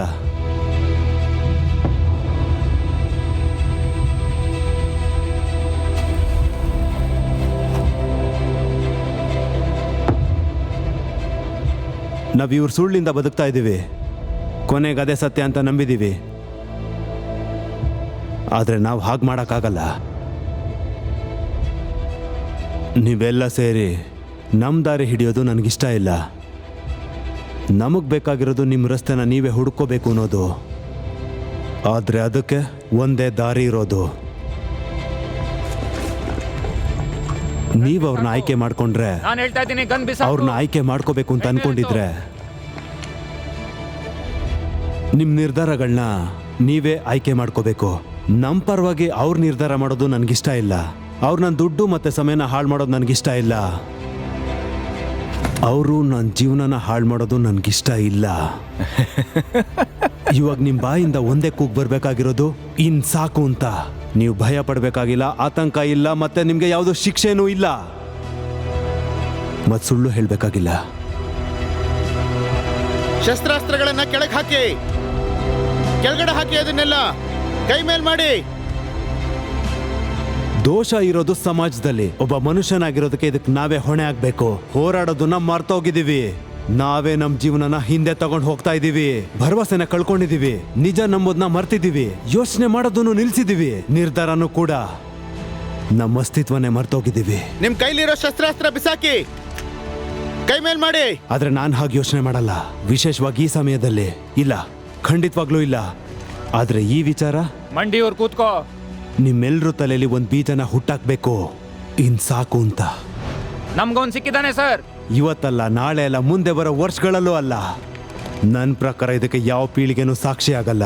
ಆದ್ರೆ ಒಂದಿನ ಈ ಬೀಜ ನಿಮ್ಮ ತಲೆಯಲ್ಲಿ ಮೊಳಕೆ ಹೊಡೆಯುತ್ತೆ. ಇದನ್ನ ನೀವು ಯಾವತ್ತೂ ಮರೆಯೋಲ್ಲ. ಅವಾಗಿದ್ದು ಹುಚ್ಚಾಟ ಅನ್ಸೋಲ್ಲ, ಎಲ್ಲ ಸತ್ಯ ಅನ್ಸುತ್ತೆ. ಕೇಳಿಸ್ಲಿಲ್ವಾ? ಮಂಡಿಯವ್ರು ಕೂತ್ಕೋ.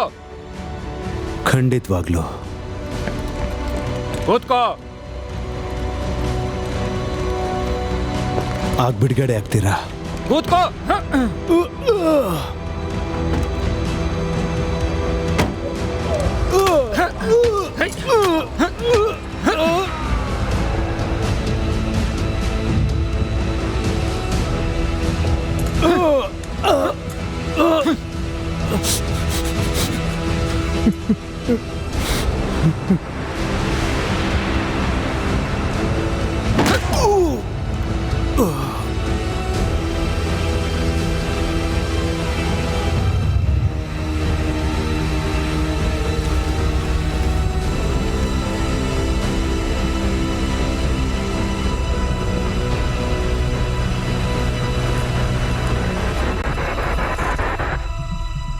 ನಂದೊಂದು ಗುರಿ ಇದೆ. ನಮ್ಮ ನಿರ್ಧಾರಗಳನ್ನೆಲ್ಲ ನಾವೇ ಮಾಡೋಂಥ ಗುರಿ.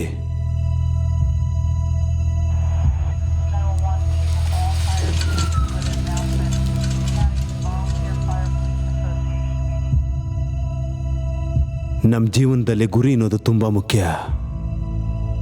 ಅದೇ ನಮ್ಮ ಜೀವನಕ್ಕೆ ಅರ್ಥ ಕೊಡೋದು.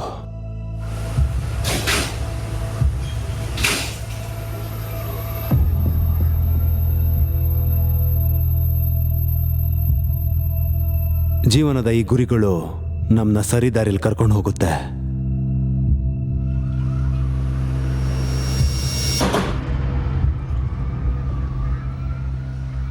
ನನ್ನ ಜೀವನದ ಮೇಲೆ ಆಣೆ ಮಾಡಿ ಹೇಳ್ತಾ ಇದ್ದೀನಿ, ಯಾವತ್ತೂ ಯಾರಿಗೋಸ್ಕರನೂ ಬದುಕೋದಿಲ್ಲ, ಮತ್ತೆ ಯಾರಿಗೂ ನನಗೋಸ್ಕರ ಬದುಕು ಅಂತಾನೂ ಹೇಳೋದಿಲ್ಲ.